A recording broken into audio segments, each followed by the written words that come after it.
Calling to order the Municipality of Monroeville's regular council meeting for May 10th, 2022. It is approximately 7:10 p.m. If we'd all please rise for the Pledge of Allegiance, followed by a moment of silence. I pledge allegiance to the flag of the United States of America and to the republic for which it stands, one nation, under God, indivisible, with liberty and justice for all.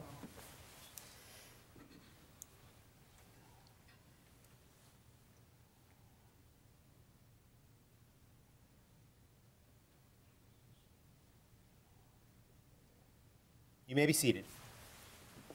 Roll call, please. Mayor Griesbach. Here. Mr. Hizzy. Here. Mr. Poach. Here. Mr. Stevenson. Here. Mr. Wolfram. Mr. Adams. Here.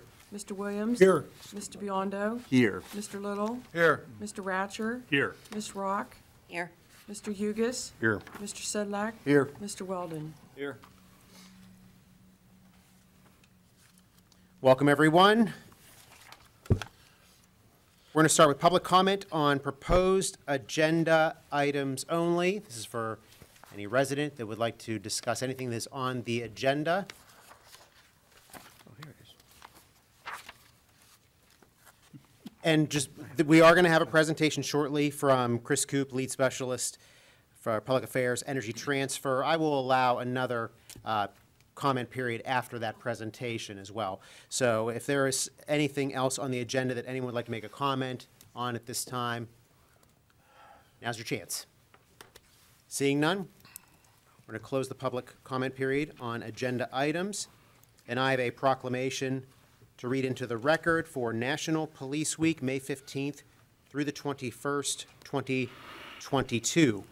Whereas the Congress of the United States of America has designated the week of May 15th through the 21st of 2022 to be dedicated as National Police Week, and May 15th of each year to be National Peace Officers Memorial Day.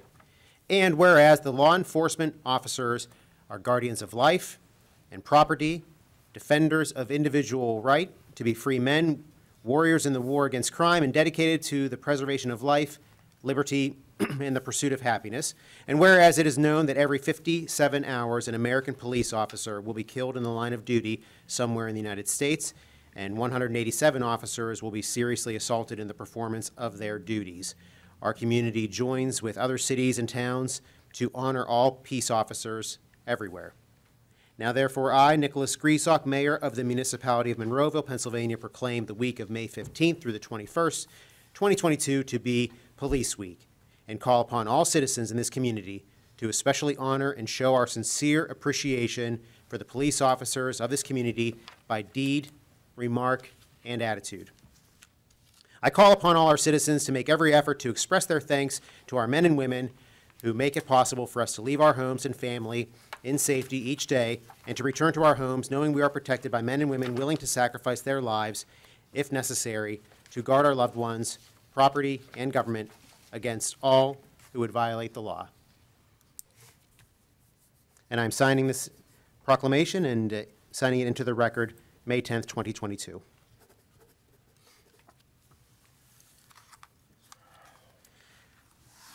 And I share the same gratitude as council does with what our officers do day in and day out.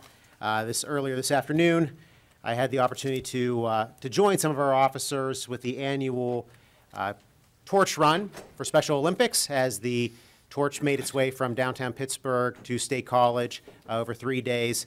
So I just want to thank the officers that were involved with that. And not only that ran with me, not super fast, but we ran out in the heat today.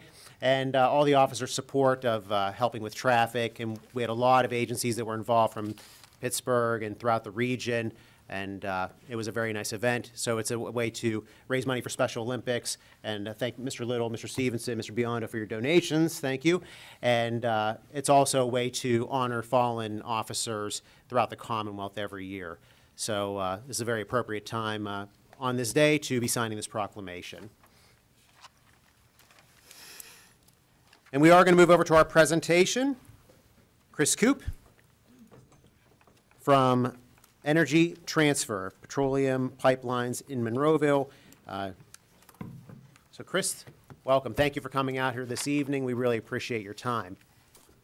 Thank you very much. And just one anecdote before we get started. I was also at the torch run this morning, and so it's tremendous to see the way that law enforcement continues to rally and support the Special Olympics. We're also a very large supporter as well. So Great, I thank you appreciate so your much. listening. Yeah. And while you remind me, Pierre, our officer, and I forgot to mention his name, I really should have, Pierre DeFelice, one of our officers, he really does all the legwork coordinating this thing from Monroeville, does a tremendous, tremendous job getting this up and running for our department. So, but Chris, thank you. Yeah, thank you. I am Chris Coop. I work in local government and public affairs for Energy Transfer. And so what that means is that one of my roles and responsibility, amongst others, is to make sure that there's a good line of communication in the communities where we operate, where we have assets. And so I'm very happy to be with you all here tonight. And my hope is that after this short presentation, you understand a little bit more who we are, what we do, and the many layers of safety that are in place to ensure safe operations, and what that has to do with the scope of work that we have outlined for Alpine Park. I did pass around a fact sheet. I don't know if it got disseminated or not, but I'll be speaking from that periodically. It's a helpful tool to help visualize some of our discussion tonight. So if you're not familiar with Energy Transfer, we're one of the largest pipeline companies in the United States. We have about 120,000 miles of pipelines now in 41 states, and on a given day, we're moving about a third of the nation's oil and gas commodities through our pipeline systems. In Pennsylvania, we have about 3,000 miles of pipelines in the Commonwealth, and most of that is actually in liquid service. So when we say liquid, we mean things like gasoline, home heating oil, diesel fuel, and naturally, because those assets were acquired with the acquisition of Sunoco, or the former Sun Oil Company. And of course, Sunoco for many years was very focused on refining, primarily on the East Coast in places like Greater Philadelphia and New Jersey. And then a lot of those pipeline assets were used to transport those refined petroleum products into places like Pittsburgh, Buffalo, Tonawanda, New York, Syracuse, etc. And that's also the case with our assets here in the Municipality of Monroeville. And so if you're looking at this map, the green line that you see there represents our active in-service pipeline that's in refined petroleum products, primarily gasoline. That's running in between our marketing and terminal facility in Pittsburgh on Butler Street to our marketing and terminal facility in Delmont, really at Salem Township off of 66. The red lines, the red lines that you see, can you still hear me? Yeah, I believe that wasn't you, that that was us. That you see there represent some out-of-service pipelines that are not currently transporting product. And so we still monitor those pipelines. We participate in the one-call system, and then folks that live in proximity of those pipelines will get our public awareness mailer to meet that federal regulation for communication that we have, but they're not currently in service today. And then the last piece that I would draw your attention to is that star that represents Alpine Park, and we'll talk more about that momentarily. But of course, it's on the green line, right? So it's an important part of our pipeline safety, and I'll explain that here in greater detail momentarily. So I want to take an opportunity and sort of pivot, and we'll talk about pipeline safety. And again, you do have that fact sheet in front of you. I did disseminate it to the public as well. But if there's one thing that you remember from the discussion tonight, please remember is that pipeline safety is not just one thing, right? There are layer upon layer of safety measures in place to ensure safe pipeline operations. And so in the United States, pipelines and pipeline safety are regulated by the federal government. That's the Department of Transportation, Pipeline and Hazardous Materials Safety Administration, or PHMSA. And then in Pennsylvania, pipeline safety is also regulated by the PAPUC, or the Pennsylvania Public Utility Commission. And so the DOT has said many times that pipelines, in fact, are the safest way to transport petroleum products, whether that's gas or crude or refined petroleum products, as is the case here in Murraysville, because there is many layers of safety in place to ensure safe pipeline operations. And so that begins first and foremost with the pipe, that high tensile strength pipe that we have. Periodically, we also run inline inspection tools, or smart pigs, through the pipelines to detect for potential detrimental defects or corrosion on the pipeline. And in the event that we find something, we go in and investigate and further explore, and if necessary, we make a repair. And that's why this, in conjunction with other things, that older vintage pipelines are able to operate successfully and safely, is because we have those measures in place. We also have warning signs. I would challenge everyone here on your way home or tomorrow to keep your eyes out for a yellow pipeline marker. You probably see them 50, 60, 70 times a day. It's just they're out of sight, they're out of mind. But what they are designed to do is to alert the public that there's a pipeline asset there, and so there's information on it. And it's also designed to alert excavators, someone that's getting ready to dig, that there's a pipeline asset there and what they're required to do. Part and parcel to that, we also participate in the one-call system. So if you're getting ready to dig, we'll go out and make sure that any excavation is planned safely. And then, of course, we have security around our above-ground facilities, things like valve sites, pump stations, to ensure that, that they're protected and free and secure from tampering. Then we also have valves. Valves give us the capability to do maintenance. They also give us the capability to shut down the pipeline, compartmentalize that, and then segment that in the very unlikely event that there's any emergency. I want to talk about cathodic protection in a little bit greater detail because it's germane to the discussion that we're having here. But we also have aerial patrols. Keep your eyes peeled for low-flying aircraft that are patrolling the right-of-way, ground patrols. And then the last two go hand in hand with one another. That's SCADA, or Supervisory Control and Data Acquisition, and then our Control Center. Basically, that's a fancy acronym for the pipeline is monitored and controlled in real time, 24 hours a day, 7 days a week, 365 days a year. So again, this is just a snapshot of the many layers of safety that we have in place to ensure safe pipeline operations. And these are all required, right? And our goal as an operator to meet or exceed those. And so I want to talk about cathodic protection, right? Because that's germane to the scope of work that's slated to take place at Alpine Park. And so if you're not familiar with cathodic protection, it's a very effective way to prevent corrosion on a pipeline. And we use a very rudimentary electrode circuit, right? And it involves three pieces, right? The cathode, right, is what we're protecting. In this case, that's the pipeline. And then it also involves a rectifier. A rectifier takes DC current, right, the type of current that's providing the electricity in this room, and then it makes it DC, right? AC to DC. And then we use that rectifier to drive current to stimulate corrosion on a sacrificial anode bed. And that's what's taking place at Alpine Park. It's a sacrificial anode bed, right? So that anode bed is corroding, so the cathode, in this case the pipeline, does not. And so it's a good thing for pipeline safety. We're required to do it. This pipeline system does have cathodic protection on it. It always has.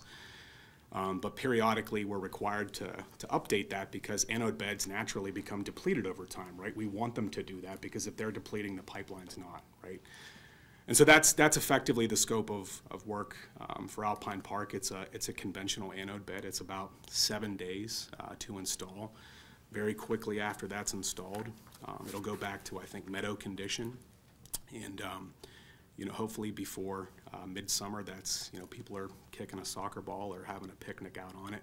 I want to emphasize where it's at in the park. If you're not familiar with the exhibit, it's not unlike the baseball field, right? This is sort of the meadow area condition of Alpine Park that's really not in, I would say, active recreational, use.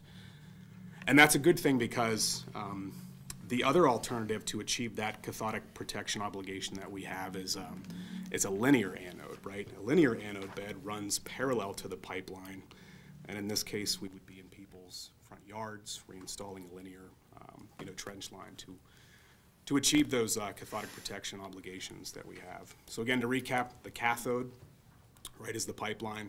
Rectifier drives, stimulates direct current to an anode bed, sacrificial, so the pipeline doesn't corrode itself. So that really concludes the presentation on pipeline safety. My hope was that we had a brief discussion. You understood a little bit more about the many layers that go into safe operations and also a little bit high level on cathodic protection and how it helps us maintain and operate a safe pipeline system. So I appreciate your time. Great. Thank you. Thanks, Chris. So this anode bed, is there a typical life cycle to it? Like, do you replace the anodes at some point, or do you just find other areas for an anode bed, or? Yeah, so that's a good question. So naturally, over time, as conditions change, soil conditions change, and then there are other factors, development, building. What we're always doing is performing what we call close interval surveys to understand where we have that cathodic protection along the pipeline. And so through a close interval survey, we're able to understand if there's an area where we need to improve, or if we can focus on other areas. So it really just depends on condition. There's not a certain shelf life for rolling periodicity in terms of replacement or depletion. It depends on a lot of different factors, but it's that survey that gives us the capability to understand where we have adequate cathodic protection and where we need to begin to stay ahead of things like we're doing here for this particular anode bed. Yeah, and what I may understand from previous meetings, so that one bed doesn't really protect for a certain amount of distance. It's more just it's part of the whole system. And yeah, that's right. So periodically, we have anode beds and linear anodes situated here, there, everywhere, right? It's not every mile or every 2 miles, right? Certain beds, certain areas give you more or less protection. The important point is that it's all protected, right? And that's that CIS, that close interval survey that we talked about, that helps us, do that with great, accuracy. okay. So can you explain a little bit about the close interval survey? What is it? How does it work? What is it doing? Yeah, sure. So it's and you're getting to a point of technical expertise here that I'm going to stretch, but what happens is that our right-of-way group, the folks that are entrusted with communication to landowners where we have an easement with, they'll send out a letter from this date and time that there is going to be a close interval survey taking place, and literally what it looks like is two guys with like ski poles and a backpack, and then that's picking up data the entire way along the pipeline. So they could walk 2, 3, 4 miles a day on the right of way, and then based upon that data that we get back, we understand where we have adequate cathodic protection, or if there's areas that we need to begin to address. But as far as what type of data, I'd have to get back to you, on that specifically, or the manufacturer. I have about 3 questions for you, at least to start off with, too. So you mentioned earlier on regulatory control, and you discussed the DOT. Yes, sir. As well as the PUC. What would you say is the scope of those entities in terms of regulatory control over top of the pipelines in our community? What is it they're responsible for, and what would they do if there's complaints or issues? Yeah, so I'll focus on the federal government. So there's 2 main codes of federal regulation at the federal government. It's Title 49 CFR 195, which has oversight over liquid pipelines, which is primarily what we're dealing with here. And then there's Title 49 CFR 192, which has oversight over gas pipelines or pipelines that are in gaseous service.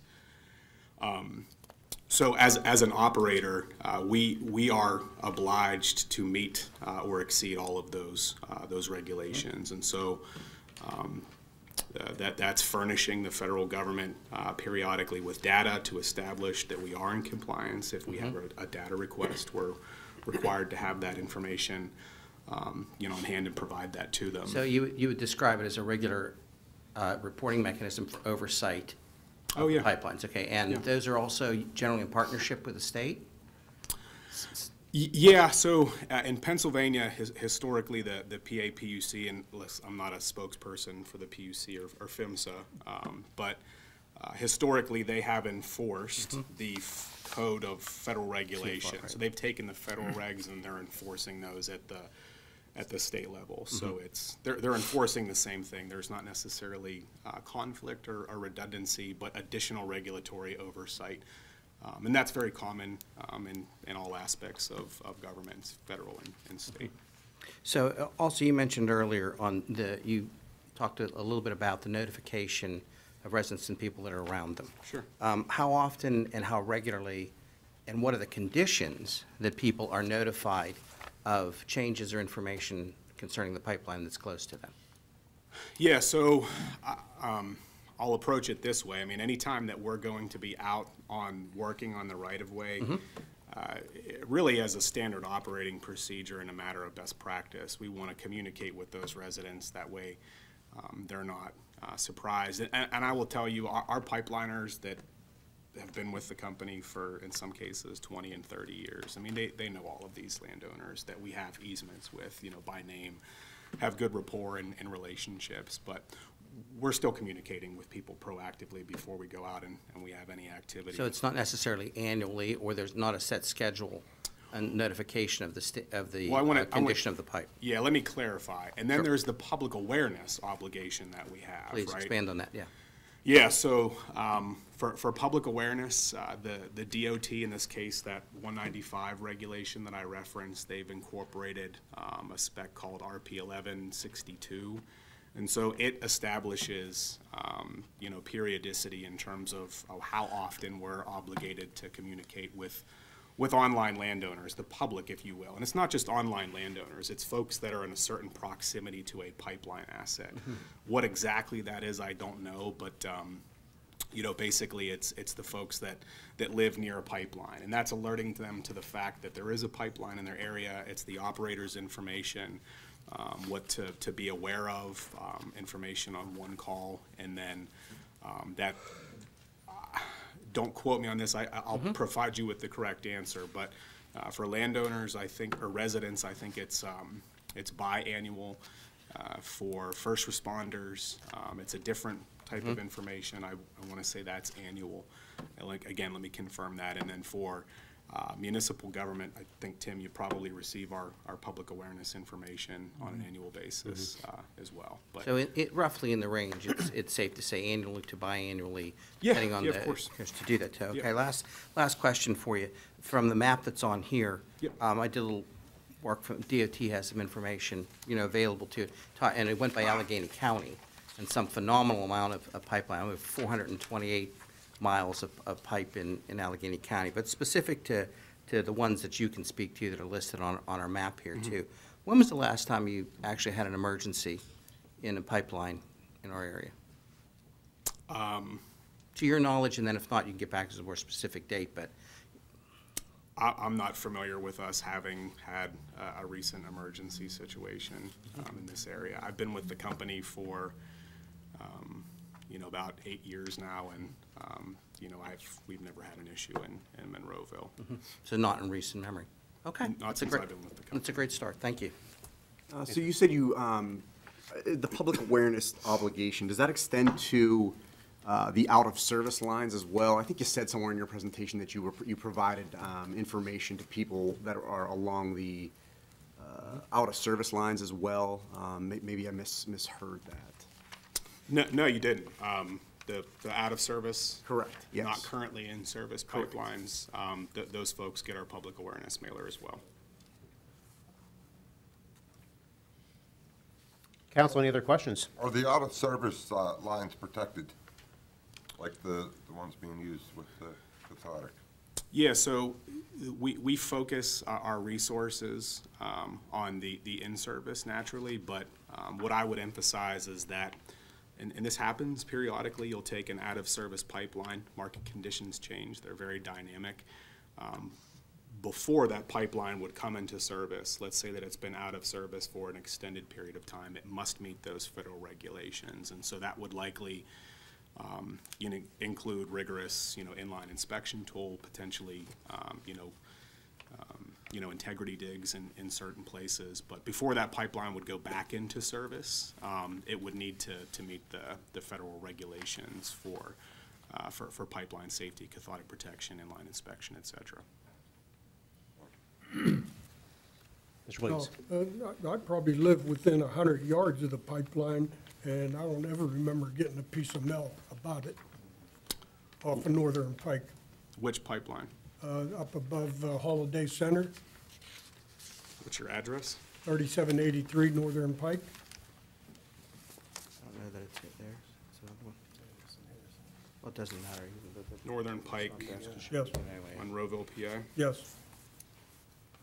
I'll get back to you and let you know, but we are meticulous about the public awareness requirements in terms of the proximity. If you're not getting one, let me double check, but if you're in that requirement area for communication, you're going to be getting one. Okay, thank you. Council, any other questions at this time? So I'm going to open the floor to the public for some questions. We're going to do our best. This is our public meeting, a regular council meeting, so we are going to be mindful of time. And, if Chris can answer some questions, that'd be great. Sure. But if we find there's too many questions or too many people, what we can do is have questions submitted to the manager's office that we can get to Chris, get the answers back to the residents. But for now, I'll leave the floor open for any resident that would like to ask any questions.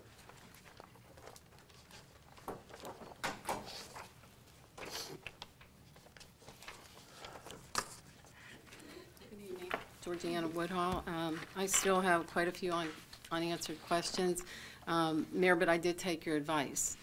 When you made the comment that that was their line and they treated accordingly, I did take to the internet and got a lot of information. What I'm here, and I'd like answer because I still don't know when this line went out of service behind my home, and if there's any plan to put it back in service. Now, Okay. this is my property. It starts at the Trafford Borough line, okay? And I'm going to just read to you, and I'll give you a copy of this because I think it'd be Yeah, useful. and Georgiana too, if, you don't have to do this probably, but maybe sure if you maybe give your address to Chris, because that might help him. It's 4560 Broadway Boulevard. I'm sorry. Well, you didn't have to do it publicly, but that's fine. No, I have nothing to hide, Nick, That's fine. honestly. We all know where you live. And I know that, well, let me just read to you where it is, and that this might help. This was a letter from 1989 when Sun was first took over Atlantic Richfield. It says this gas line easement extends 2 miles through Haymaker Road, starting at Hayes Junction Substation on Haymaker Road, traversing Princeton, Harvard Road, Rush Valley Road, Ridgeview Drive, Penlear Drive, Briarcrest Road, Harvard Road, Hillside Avenue Extension, South Ridge Drive, Haymaker Heights Swim Club, Regal Court to the Trafford Borough. So I'm on the Trafford Borough. I'm just going to give this to you, maybe down the line. You can look at it. So my home would be here near the Trafford Borough. It's Monroeville. So it's the out-of-service line, Chris, Yeah. that you outlined on So our when map. did this line go out of service? Approximately 20 years ago. 20 years ago. It was purged at the time. Okay, so council had told me 10 years ago? We were told it was at least 10 years. Okay. There just seems to be a lot of confusion on that. And I know that you stated that there was there hasn't been an emergency that you were aware of, and you've been here with them for 8 years.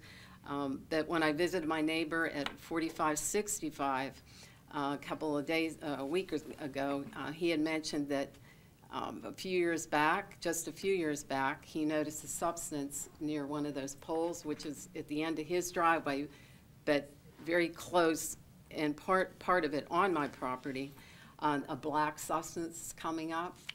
And he immediately called the number for Sunoco, and they came out and did some type of work there. What And year I'm was not- that? What year was that? You know, I had to get back to him because they didn't leave paperwork. There was no educational equipment. They did come up, apparently dig out an area. And I'm thinking it could have been 3 years. I have some pictures at home of some people that were up there. I just don't have them here. I did, and I want to give this to council. This is 195, CRF 195-440, and this is the public awareness information that he was talking about. And I'd also, as to their responsibilities under federal law, I'd also like to give you a copy of this PAPUC Act 127 Pipeline Act. This is the Gas and Hazardous Liquids Pipeline Act. And this is, I believe, giving the PUC, giving the state the ability to regulate, correct me if I'm wrong, some of these federal regulations. So I can just give this to you since I have other copies if you want. Okay.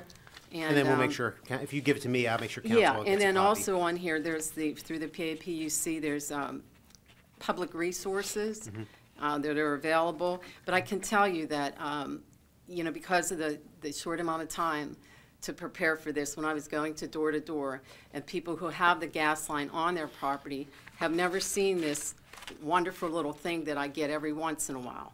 And it would be great because when I started, you know, showing people, they're like, I never get that. I mean, this Well, is, I said, Mr. it's Coop the can same certainly gas look line. at the, reassess to make sure that, like, with the people that handle that Yeah. in your Okay, company, so- just look at the pipeline and just assure This will that, be the Act 127. that the right people are getting it. Yeah, absolutely. And it all depends. I know that maybe someone may think they're close, but maybe they're not as close as they think they are, and there's things of that nature involved. But Yeah. if you could maybe just do that for us, we'd appreciate that. Yeah, absolutely. Great. We'll double check, but I can tell you in every case that I'm aware of, we're meeting the regulation that the folks that Okay. are required to it are. Georgina, do you have any other questions for Mr. Coop? Well, what I'm going to do is I'm going to go, and Mayor, I just want to pass this in also. This was from the official website. It's about pipelines. It's what's called OPS. It's the Office of Pipeline Safety, is the federal authority responsible for ensuring the safe and reliable and environmentally sound operation of our nation's pipeline transportation system. An important component of OPS mission to promote pipeline safety through education, safety awareness, and outreach. And, you know, I looked at this, I want to give it to you. It's a shared responsibility about pipeline safety. And it says pipeline safety is a responsibility shared by all stakeholders. Community and pipeline safety is improved through active stakeholder participation, especially with regard to public awareness, damage prevention, risk-informed land use planning, and emergency management efforts. On this chart, and I'm just going to place it here, I don't know if you can zero in on this or not, but it is those individuals that share the responsibility. It's the general public, emergency officials, local officials, excavators, property developers, pipeline safety advocates, state regulators, federal regulators, and industry. So it is everybody sitting up there. Yeah, and It we're is all, me. we're all It is doing the it. people Yeah, behind you're me. here, It is the council's here, people Mr. Coop is here. all over our Yep, community, Mr. absolutely. Coop. Most definitely. And, you know, it's very complicated for people to try and get information, to go to a library. Some people can't get to a library. But I did come across through the NPMS, National Pipeline Mapping System, that there's a representative for the Sunoco line that can be contacted. I can give this to you as well, in case somebody Yeah, wants it. please, if you could hand in everything you have there Yeah, that you would like to hand in. and again, I think that, you know, I just need a little bit of information more on what's going on behind my house here, and also all the way up Haymaker Road, because these people, when I went door to door, are not aware. You know, in one neighborhood alone, there's a whole group of people who were available in here in 1989 in that neighborhood on Ridgeview. There's 3 people that were there in '89. All new residents, and Right. they're not aware of any of this. So I'm going to just hand this information in. Great. And then, I'll make sure they and then is there anyone else who would like to ask any questions of Mr. Coop? The floor is yours. Thank you, Ms. Woodhull. Thank you. I can have this? That's actually my property. I don't know, I mean. He wrote down the address. Okay, no, you Yeah. can take that. We'll Yeah, figure but I'm out where gonna you're at, need where your to, tax to code know is. that, and also that incident that David. occurred a few years ago. Thank you. Thank you. Just sign in.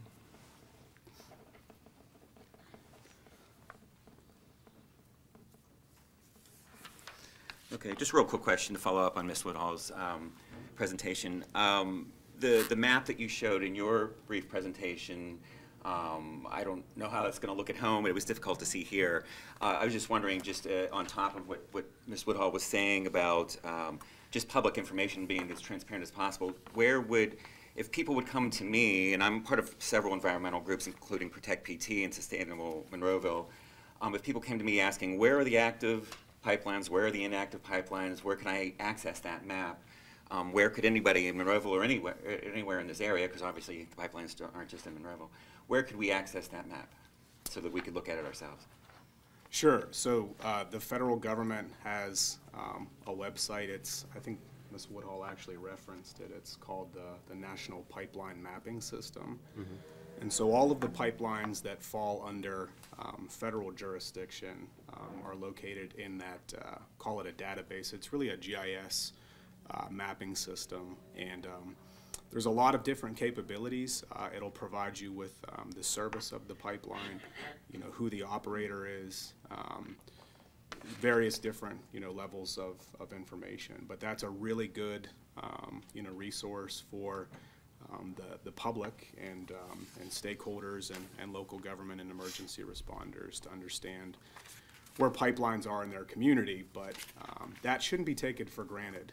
One of the most important things, and again, I would stress pipeline safety, is participation in the one-call system. And so if someone is planning or developing or getting ready to dig, not only is it the right thing to do, but it's the law to call 811, and then that operator, whether it's a pipeline or a cable conduit, Verizon, whoever it is, any underground utility, they're going to go out and mark and identify that, you know, that properly. But those two things in conjunction with one another are very helpful tools for the public for good reason.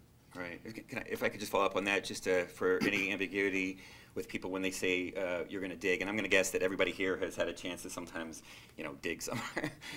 If you're going to dig, you know, to plant flowers, I'm going to guess that everybody doesn't call the 811 line. What's the depth that you would start to approach when you should call? You know, I'm going to go ahead and defer to the Pennsylvania one-call system. But my layperson's understanding is that anytime, you know, you're using anything about as big as a spade to do any excavation, you're required to call 811. I don't think that, you know, if you have an established flower bed, daisies, things of that nature with a handheld tool, that it's required. But I think it's a spade. Okay, so like a shovel, like a Post hole digger, certainly a spade, certainly any type of mechanical machinery. Right, You're sure. going to want to get that. Okay. And it's very simple. You just call the number, you tell them where you're digging, you give them your address, and then they come out and mark everything. Okay. But yeah, I think people really would want to know. So what was the name of that, just one more time for anybody, what was the name of the website we could check? It's NPMS. It's either .com or .gov. Yeah, if you Google NPMS, it's Okay. the National Pipeline Mapping System. Okay. And that, it comes right up, and it's a very interactive map, and it's pretty user-friendly. Okay. Yeah, I think that's interesting information for everybody. But Yeah. please, Yeah. if call 811 and you ask Right. them if you're planning to plant some you know, some daisies, or don't take that from me. Right. They'll tell you if it's necessary, you know, or not. And the only thing you have to do is call 811. It's open 24 hours a day, 7 days a week. It's a really simple process. Okay, thank you. Thank you. Does anyone else like to address or ask any questions? And then, actually, as I'm looking here on 811's website, they really don't specify a depth. They basically kind of said what you said, is if, hey, if you're gonna dig and you're not sure, definitely call. Yeah, if you're not sure, give them a Because there call. are some maybe more innocent utilities, like cable, coax, which maybe is not too dangerous. They are not very deep. That's right. Is there a charge for that? No, No. No that is charge? free. State your name for the record, please. Lois Drumheller. How far down is the pipeline that's not out of commission? How deep is that? I want to understand your question. You're asking me the pipeline that's in service? The depth, yes. Okay. It typically varies, anywhere between 3 and 4.5 feet, depending on where it's at. Okay. I heard you, as you were discussing the guys with the backpacks walking along the line and returning things to meadow conditions, that you'd check ultimately for adequate cathode protection, and if not, you'd address that. I want you to explain to me the worst condition you might find, and what is addressing that going to be consisting of? What would the need at that point be if the cathode was not protected? If, in the event that we find inadequate cathodic protection. Because that's what you're doing, you're monitoring, right? You're establishing that. Right. That whole thing is protection.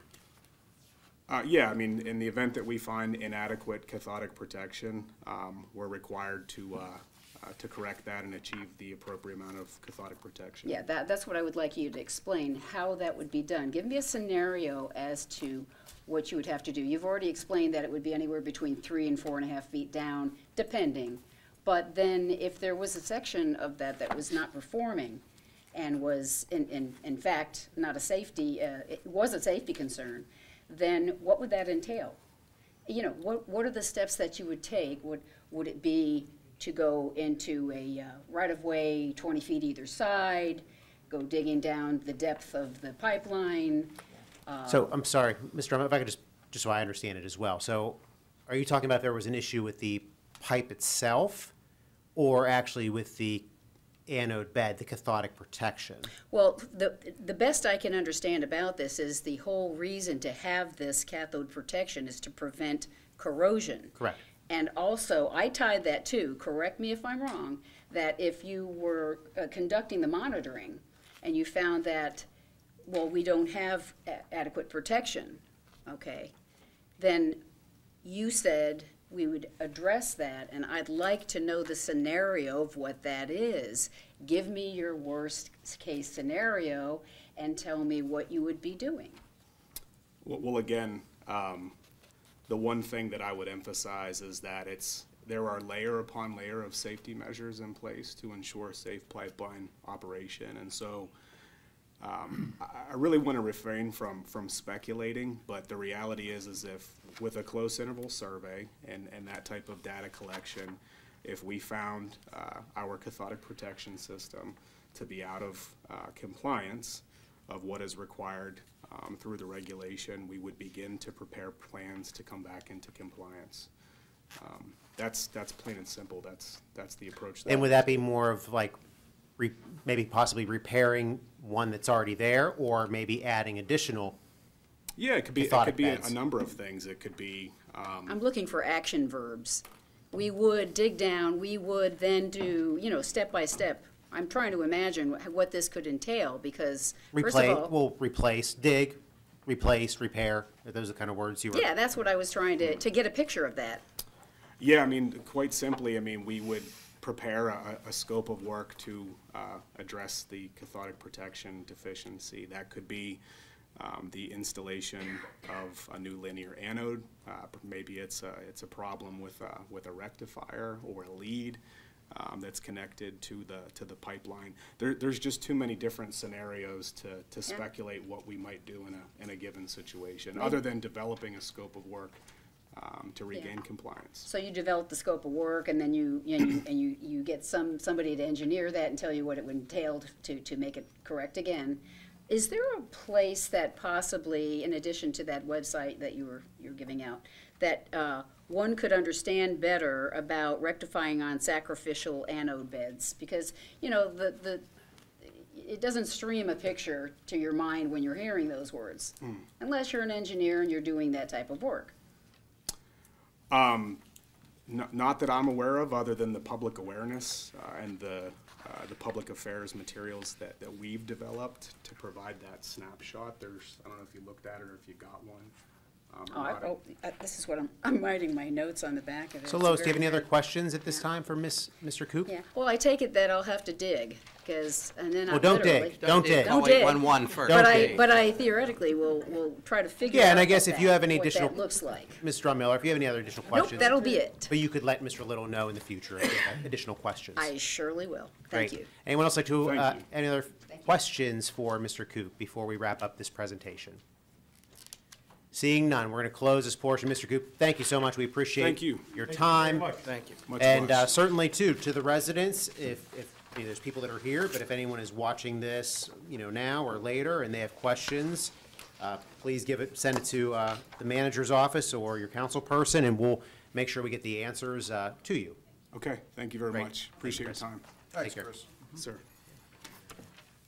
Council, we're moving over along in the agenda to our executive session announcement that council conducted an executive session before this evening's council meeting on Tuesday, May 10th, from 6:15 to approximately 7 p.m. for personnel and litigation reasons. Council legislative action, if any, shall be taken at tonight's meeting. I'm looking for an approval of the minutes that are listed in front of you. The Citizens Night meeting of April 5th, 2022, the council agenda setting meeting of April 5th, 2022, and the regular council meeting of April 12th, 2022. Motion to approve. Second. We have a motion and a second to approve. Any questions or comments, council? Seeing none, roll call, please. Mr. Hizzy, Aye. Mr. Poach. Aye. Mr. Stevenson, Aye. Mr. Adams, Aye. Mr. Williams. Aye. Mr. Biondo. Aye. The ayes have it. Reports of tax collections. Is there a motion to approve? Make the motion. Second. We have a motion and a second to approve. Any questions or comments, council? Seeing none. We have a motion and a second to approve. Roll call, please. Mr. Biondo. Aye. Mr. Williams. Aye. Mr. Adams. Aye. Mr. Stevenson, Aye. Mr. Poach. Aye. Mr. Hizzy. Aye. The ayes have it. List of bills and budget transfers. Is there a motion to approve? Motion to approve. Second. We have a motion and a second to approve. Questions or comments? I have a question. Yes, sir. Tim, sorry I didn't get to you this earlier. On the traffic signal cabinet at the Miracle Mile there, was that from an accident like three or 4 years ago? Yeah, that's the one I was talking about in excess. And we got reimbursed for that? Yeah, on insurance. The 83,000? Yeah. Okay. We already received the money, Yes. and we're just actually fixing it now, or paying it now. Correct. Thank you. Mr. Adams, do you have anything else this No, that's evening? it. Okay, so we do have a motion and a second to approve. Any further questions? Roll call, please. Mr. Hizzy. Aye. Mr. Poach. Aye. Mr. Stevenson, Aye. Mr. Adams. Aye. Mr. Williams. Aye. Mr. Biondo. Aye. The ayes have it. Payroll report, council, is there a motion to approve? Motion to approve. Second. We have a motion and 2 seconds to approve. Gotta be paying the bill. Questions or comments? 2 seconds. Roll call, please.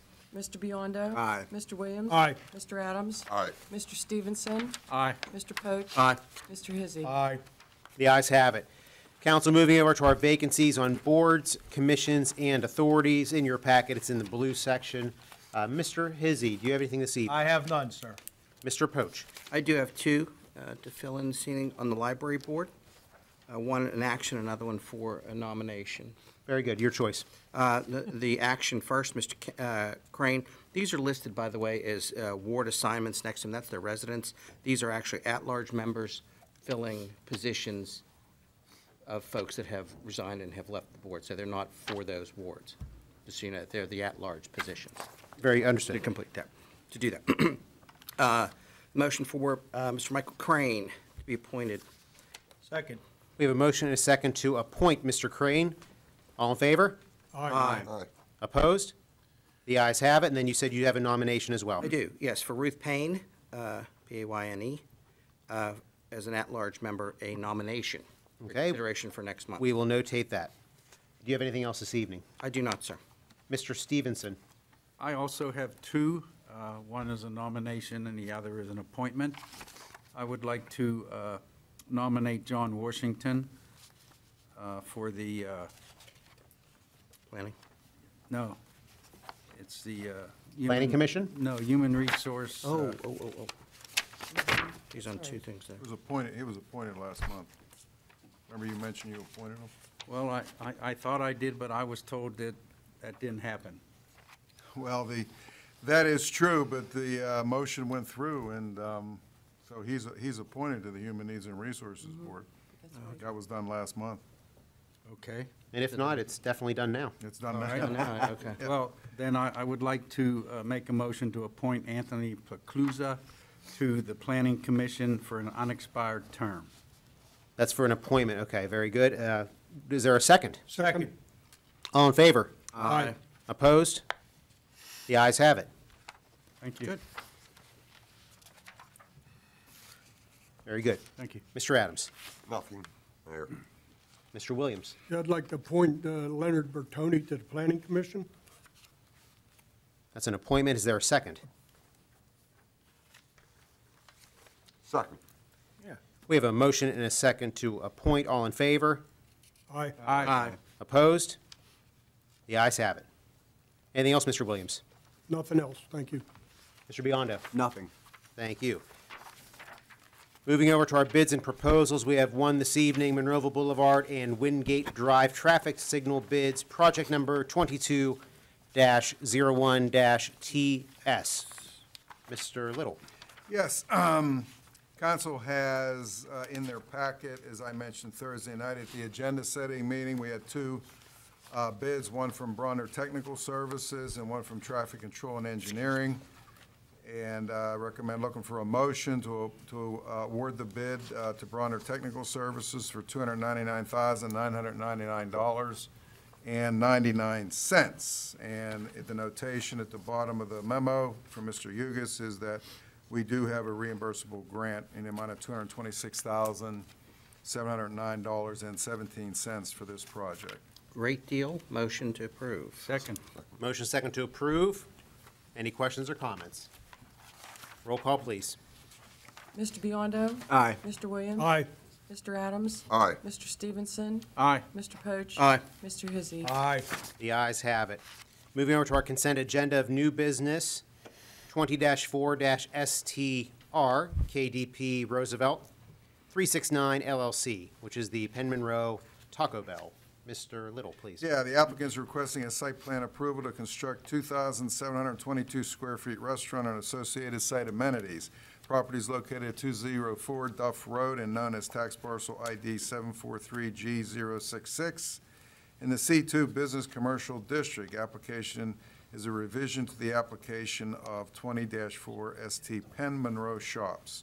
Planning Commission recommends approval with conditions. And number two is the subdivision of this same plan. Council, you have a schematic, a plat that the gentleman was talking about. He's not here. The gentleman was talking about on Thursday evening where the audio place is going to be torn down, and that's depicted on your in your packet. Is the gentleman here? Oh, we told him he didn't have to talk. We told him he had to be here. Excused. He listened. Chicago, that's right. Any questions? Yeah, so council, so we can do these both together. So we have 20-4-STR. We also have 21-4-SUBR for the same project. Is there a motion on the floor? I make a motion. Second. And that is a motion to approve. Yes, sir. Yes, sir. Okay, motion second to approve both items, correct, gentlemen? Yes, sir. Yes, sir. Very good. Correct. Yes. Questions or comments, council? So I asked Paul, I missed the meeting on Thursday. I asked Mr. Weldon to reach out to the developer just to kind of get a timeline of when this is going. And I received permission to read the response. So I'm going to do that. Just for the folks on, frankly, my old neighborhood, Lilac Drive and Azalea, they're right below that. It's been going on for a while. I just wanted to give them some kind of an update. Please. So this is a tentative schedule from the developer. Again, a tentative schedule. The Aldi's is scheduled to open in late June 22nd tentatively. The Key Bank will be in late July tentatively. The Mission Barbecue and First Watch, the construction is anticipated to start sometime in June or early July with a November completion. And then if approved tonight, the Taco Bell site work would begin in June. And Taco Bell will begin their building in September and hope to complete construction by January 2023. And then there's a comment at the end that says, over the next 45 days, you will see that the Zakites piece get cleaned up with paving and landscape completed for the original development. The dust and amount of construction will be substantially reduced by the end of June. The Taco Bell site will, this typo there, will have its own schedule, but the site is small and the work will be contained. And that's all. Thank you, Mr. Biondo. That's very helpful, because that's always, the next question is, well, when's it opening? Right. So thank you. It's very, very helpful, and you did start with the caveat of it being a tentative schedule, because Correct. things do change, but this is very helpful. Any other questions or comments on these two items, council? We have a motion, a second, to approve both, so roll call, please. Mr. Hizzy, Yes. Mr. Poach. Aye. Mr. Stevenson, Aye. Mr. Adams, Aye. Mr. Williams. Aye. Mr. Biondo. Aye. The ayes have it. And our next item, 06-16-ST-R, Spring Run, Petoskey Homes. Mr. Little. Yeah, the applicant is requesting a site plan approval to construct the 12 townhouse units and associated site amenities. Properties located at the end of Spring Run Drive and known as parcels, I believe, obviously, there's 12 of them there. I'm not going to read them all. In the R4 multifamily residential zoning district, and the Planning Commission has recommended approval with conditions. And again, council, you have a plat, a schematic, a reduced one in your packet. Is the applicant here? Okay, there's Ray. Oh, that's Ray. That's right. Welcome, Ray. If you could just, if you don't mind stating your name for the record. Ray Gusty from Farragut McCarty Gray. Welcome. One time I didn't bring the board in, and It's something to talk about. That's okay. Any questions, council? Just, was I discussed see on on Thursday. the blueprint that you're going to continue that sidewalk from Cambridge Square to the existing sidewalk. well, he's required to put the sidewalk in along Tilbrook within his frontage, his property frontage. There's still gonna be a little gap in there along How Tilbrook. much of a gap? I'm not sure. Well, I believe it stopped, didn't it? The Yeah, original well, part was it's put in. on, comes from Macbeth, it's probably a couple 100 feet along Tilbrook, and then it stops. And then Cambridge, it stops. I'd like to see that continued the whole way instead of leaving gaps. They can only do his property. But yeah, they would have to just do their property. That would come out of our funds, sir. And now what, this brings up a good point of the Doesn't side, Spring Run own the whole thing?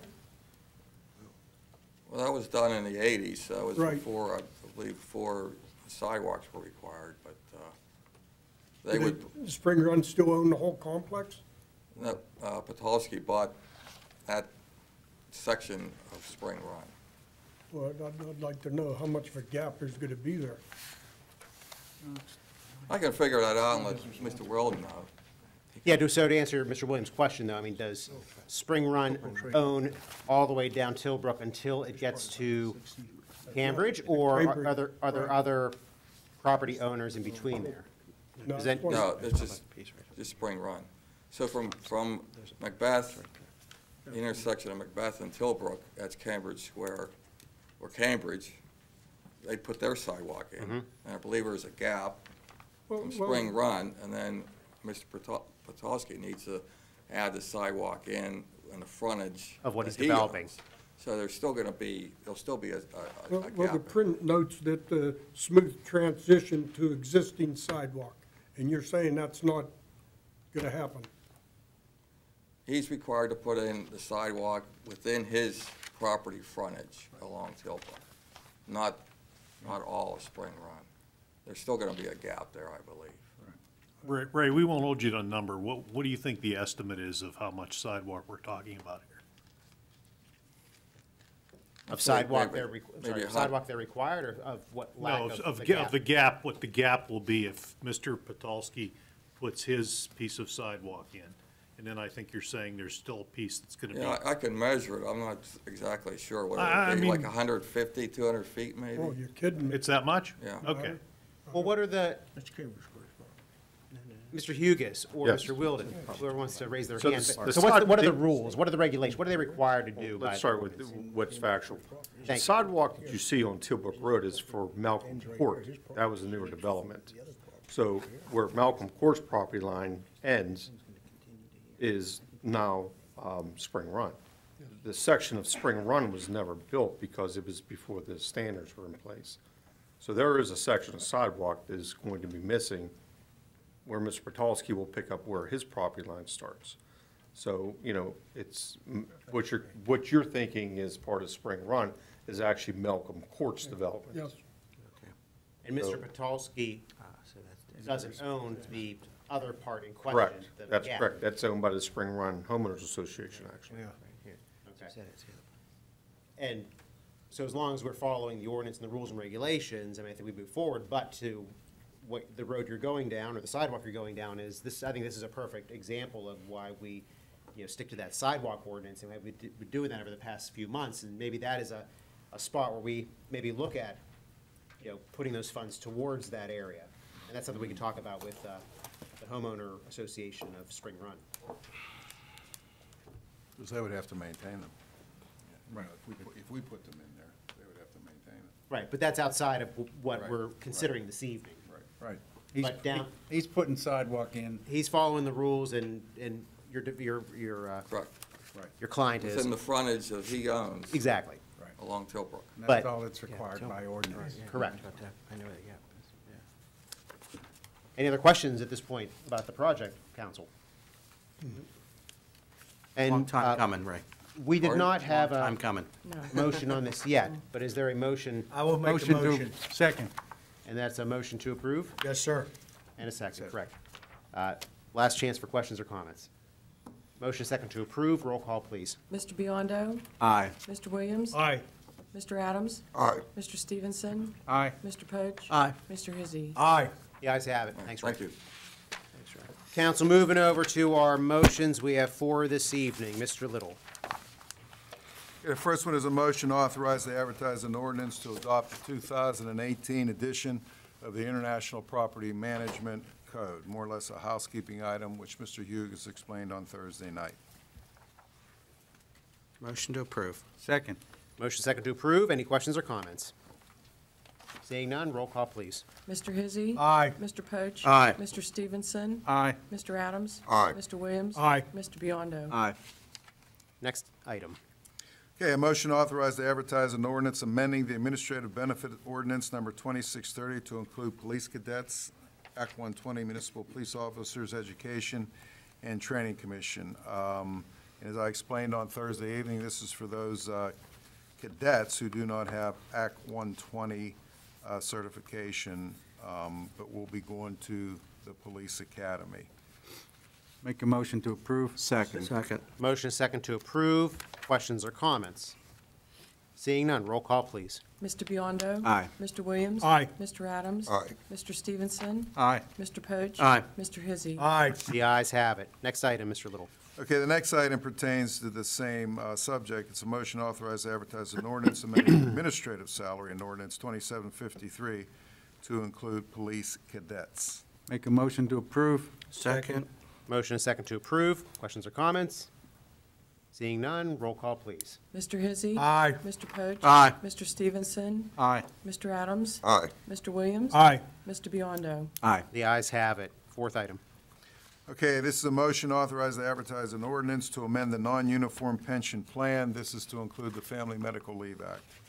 Make a motion to approve. Second. Motion is second to approve. Roll call, please. I'm sorry, I apologize. Any questions first? Seeing none, roll call, please. Mr. Biondo? Aye. Mr. Williams? Aye.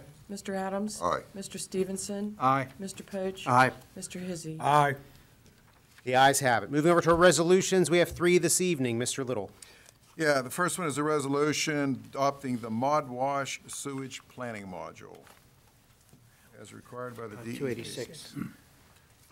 Motion to, motion approved. Motion yes. to approve? Yes. Second. And a second. Questions or comments? It's actually yours. And the location of this car wash is? 286. Route 286. Thank you. Anything else, council? Motion is second to approve. Roll call, please. Mr. Hizzy. Aye. Mr. Poach. Aye. Mr. Stevenson. Aye. Mr. Adams. Aye. Mr. Williams. Aye. Mr. Biondo. Aye. The ayes have it. Next item, Mr. Little. Okay, it's a resolution authorizing the display of various event banners at the corner of the intersection of State Routes 22 and 48 within the right-of-way of property belonging to PennDOT. Most specifically, this is for the library on their event, their fest that they have every year. We left that off the resolution a month or two ago, so we're going to include that on there. Make a motion to approve. Second.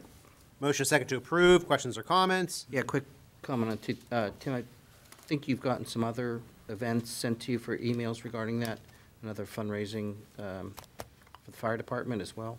Did you receive that? No? No, I Okay, haven't. I'll make sure that that's in there, but would we have Yeah, to do this okay. again if it's within the same time? All right, okay. Okay. I'll make sure I get the copy Yeah. forward back to you again. Any other questions or comments, council?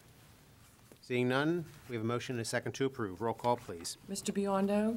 Aye. Mr. Williams. Aye. Mr. Adams. Aye. Mr. Stevenson. Aye. Mr. Poach. Aye. Mr. Hizzy. Aye. The ayes have it. Mr. Little, last item. Okay, resolution authorizing the participation of the municipality in the redevelopment authority of Allegheny County's vacant property recovery program, subject to certain requirements. This is, if council passes this resolution, then we will be part of the vacant property recovery program. And very briefly, if you have a vacant property that is too small to build on, or even if there's a vacant structure there and it's too small to build and the property is somewhat of a remnant, you can apply. It's on our website, and you can fill out the application, and the applicant sends it to the redevelopment authority itself. You do not send it to the municipality. And the property has to be under 1 acre, and there's certain stipulations that you can read on the website on to see if you would want to do that. If you have a vacant property adjacent to your house and you would like to own it, and go on the website and look at the criteria. If you have any questions, you can call me on the phone, and my number's on the website. Very good. Is there a list of properties on the website? Of vacant? Yes. No. That's available. No, we don't. Do we have anything like that, Paul? Typically, people approach me and ask Yeah. me about a vacant lot that they would like to purchase. Yeah, we get periodic inquiry. Maybe, at least I get something like that once or twice a year, but we don't have a list, Mike. I was referring to the county website that Oh. you were, Oh, no, I was referring to our website. We have it on our website now. We don't have a list on that, but I don't know if the county. I don't believe the county does. I think it's more of a situation where someone applies through the county website, and then it gets identified through the county. They come back to us, Yeah. and then it's figured out that way. I don't believe there's choices. I think it's more like Mr. Wielden suggested that, and probably most people know that maybe there's something in their neighborhood that maybe is never cut, and there aren't any structures on it, and people wonder, well, is that Monroeville property? Is that nobody's? And I think this is possibly a really great tool just in this whole process when we talk about these issues, the land bank, blighted properties.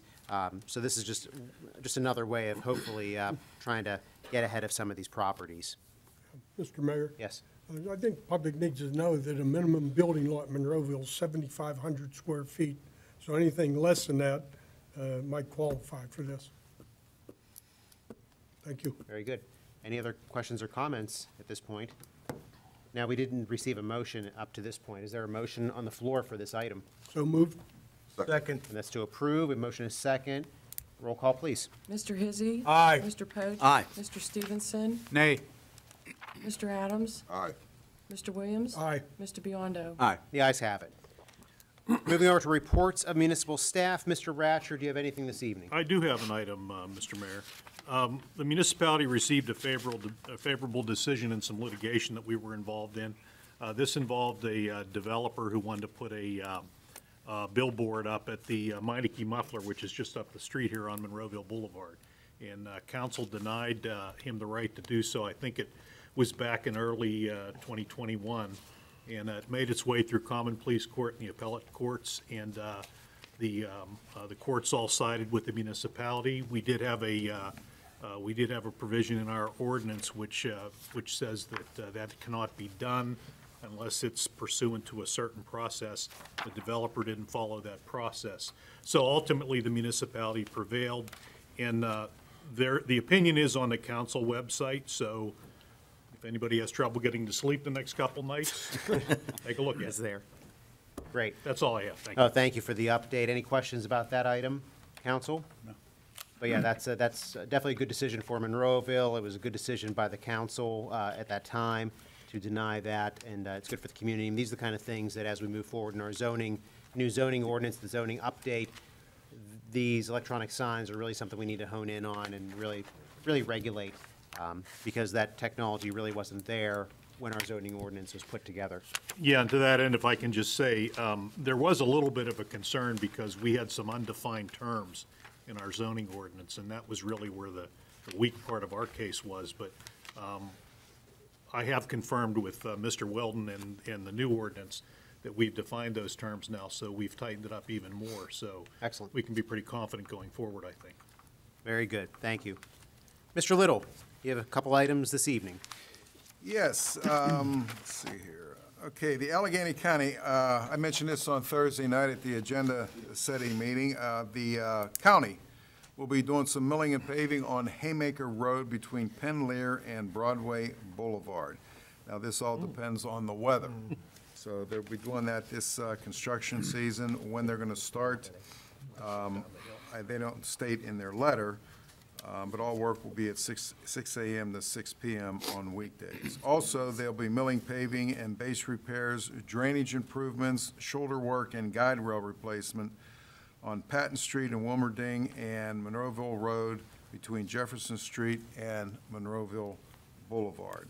So that's some good news for the people living, at least some good news permanently, but temporarily there'll be some construction going on there. Yeah, that's a continuation of what the county did on Haymaker last year. Right. They're going to continue down the hill, which is definitely a good thing, and so we like to see. And certainly, as everyone up here knows that, but maybe not all the residents know that, you know, with the streets and roads in Monroeville, there are Monroeville streets, there's county streets, there's state streets. So sometimes if the road's not being maintained or whatnot, then there's different agencies that are involved with this. So, but this is definitely good news for Haymaker. Okay, item number 2 is this Thursday, we'll be starting hearings on our 5-year capital improvement program. That begins at 6:30, and we also have another hearing scheduled on May the 19th, the following next Thursday.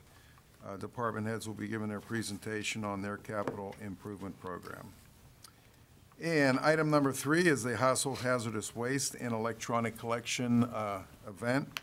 We're collecting, obviously, hazardous waste and old computers, TV monitors will be July 16th at the Public Works building on Star Drive. And that concludes my report. Thank you. And next we have Mr. Hugus and Mr. Estock. You both have an update for us regarding the Valley Park Trail Bridge. Mr. Hugus, you can join Mr. Estock at the podium. The podium's not big enough for both. There's 2 spots. There's 2 spots. Two spots up here. You're both on the agenda. Thank you, Mayor. We don't want him to be lonely up here. So, Mr. Hugus, if you would, please. Just for council's benefit, I ask the 2 Pauls, we have 3 Pauls here, Mr. Hugus and Mr. Estock, to give a little update to council, because this project started a couple, 3 years ago, and as Mr. Estock will explain, we received a grant for it, a matching grant, and it has to do with a hookup, so to speak, with the Westmoreland Heritage Trail down at Valley Park. And there's money that we will spend, and there's a grant money that we received, and I'll leave that up to Mr. Estock and Mr. Hugus to explain to council, more so for the 4 council members that have only been on council for about 4 months now, 5 months. Gentlemen? Thank you. Yeah, thank you very much. Real quick, we'll make it as quick as we can. I appreciate Paul standing here before with me, side by side here. He's told me he wasn't going to do this, but I appreciate it. Like Tim said, we wanted to just briefly just tell you, give you a little update of what's going on, just for everybody's awareness of what happened back in 2017. We actually did, the trail was completed down there. Monroeville owns 1.2 miles of it. The overall project was 5.5 miles. That was completed in 2017. A part of that project, if you guys have all been down there, the parking lot that was put in, we got a grant for that for $100,000. We were able to put that parking lot down at the bottom of Saunders Station. So that was a great help. And then during this whole process, the idea come up to potentially add another location, a part of Monroeville, because if anybody's been down at that parking lot, they know it's insane down there as far as parking goes. It's very difficult to find parking. So the thought come up, where can we find another location? So Mr. Hugus put me in contact with a company called Streamline Engineering, led by Martha Freck back in 2018. In 2018, Martha gave us a proposal. We had her go with it in 2019. She presented it to us in late 2019, early 20. In 20, there was a DCNR grant that I applied for a project that would include a bridge, a bathroom, a pavilion, just some really low areas where people can get off the trail and do something. The reason why we really looked at this is because Trafford has a restroom, Murraysville has a restroom, 5.5 miles. Along the stretch, we thought maybe there's a good opportunity to potentially put a bathroom there. There's a lot of work involved in it, what I'm coming to find out, but Paul will give you the updates on that. So in December of we did receive something, right, 3 days before Christmas. Tim received a letter, and that's a letter that's in front of you that basically said that we received a grant for $243,000 and $243,500. So it was a big surprise to us. One of the things that this was a matching grant. So we brought before council in 2020. It was executed in 21, excuse me. We brought it and they approved it by using the matching part of it from the pool money from the sale of the turnpike. Okay? So that's just a brief, real quick thing here. Basically, I want to show you real quick here some few things, and we will get you out of here. This is the existing site, and we're talking about the site down at Abers Creek Road. Just to take a look at this, this is the existing skate park. There's a piece of asphalt here. So if everybody's aware of it, this is Abers Creek Road. This is the Turtle Creek down here. Current condition the way it is. There's also a BMX track that's located over here. Very just hills. There's nothing to it. There's nothing much at all. But if anybody's been down here, they can see what the current condition of that is down there. It's out of sight, out of mind down there, guys. But it doesn't get used a lot currently at all. And if anybody's been down there, you can see it's pretty graffitied up. So then what we proposed, the idea was when Martha came back and identified a location for potential for a trail, a bridge, this is the plan that came up. And if you look at this here, what you'll see here is an overlay of the existing location, what's there. And the orange is a restroom. The purple is a pavilion, and then you see a bridge going across. It will start over again. General idea where the skate park is. All this would have to be redone. Cross over and land over at the existing trail on the other side. So it's a great opportunity to take a look at and do some different things with it. What I want to show you is just a color of it, which is an area. And we can also see here, just in color here, and then the bridge, what it would look like going across, spanning over top of the creek. I made it blue there for water. Mr. Wilden wanted me to put fish in there, but I didn't. It's not usually so we just want to give you either. a feel for what it would look like. Yeah. What's that? It's not usually blue either. Well, I just went along with it.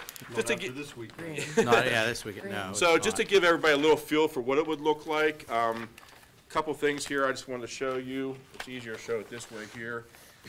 This is actually a kind of a 3D model of what the bridge would look like. Again, this would be strictly a pedestrian, AD accessible bridge, so you can get across there. This is just a side view of it and a top view of it. And then again, there was just a rendering of it, and this is kind of what it would look like. One of the things I didn't give you was a pavilion, but what we do show here is a lot of conversation. I'm sure Mr. Hugus will go into this. Is our biggest concern down there was sanitary.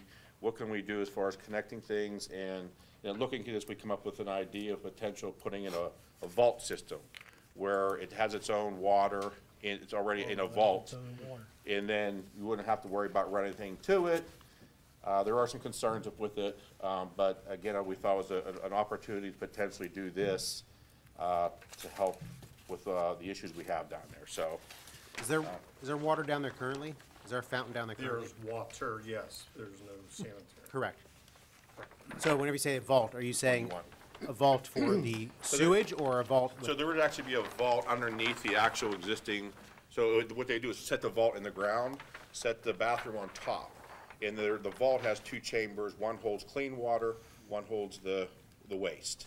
And it's just, all it is a toilet. It's all it's in there is a commode and then an area to wash your hands and stuff like that. That's it. So there will be nothing connected to it whatsoever. The thing we require, they said, based on our usage on the trail, twice a year, they would bring out somebody like a Mr. Johns, who would come out and take out the waste, and we would just add clean water to it. So just to be a And then self-sufficient system. would we still leave water hookup for a water fountain outside? Because I'm assuming that water would not be drinkable, it would be non-potable. Correct. Yes. Okay. Yeah. How big is the tank, the holding tank?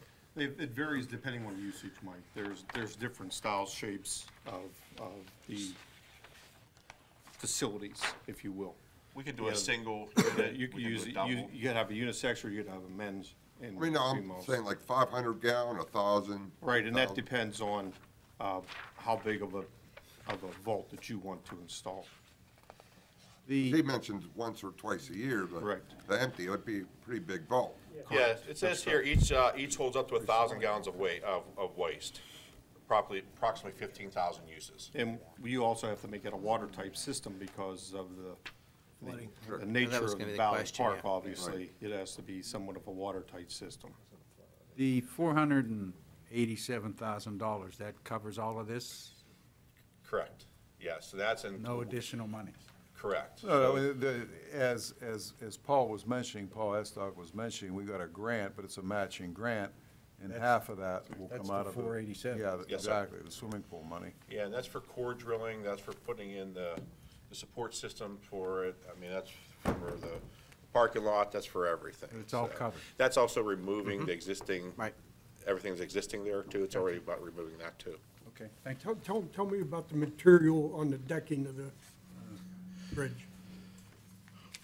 It's a proposed fiberglass bridge. Okay, It's a good. lightweight fiberglass because it's a pedestrian footbridge. Okay, so It's it'd be no not, it's wood, not built almost to maintenance-free. have any type of motor vehicles on it. Okay, thank you. All right, are you done? Yes, sir. Okay, so my part of this is, the technical part of it is, so Paul had mentioned that Streamline Engineering did an analysis in 2018, 19. Part of that was for the bridge itself. And what they had to do is a hydraulic analysis. You pretty much have to prove that, because this is a floodplain. And he must have been here for any length of time, understand that it's a floodplain. Very Over the significant. weekend, it was a floodplain, okay?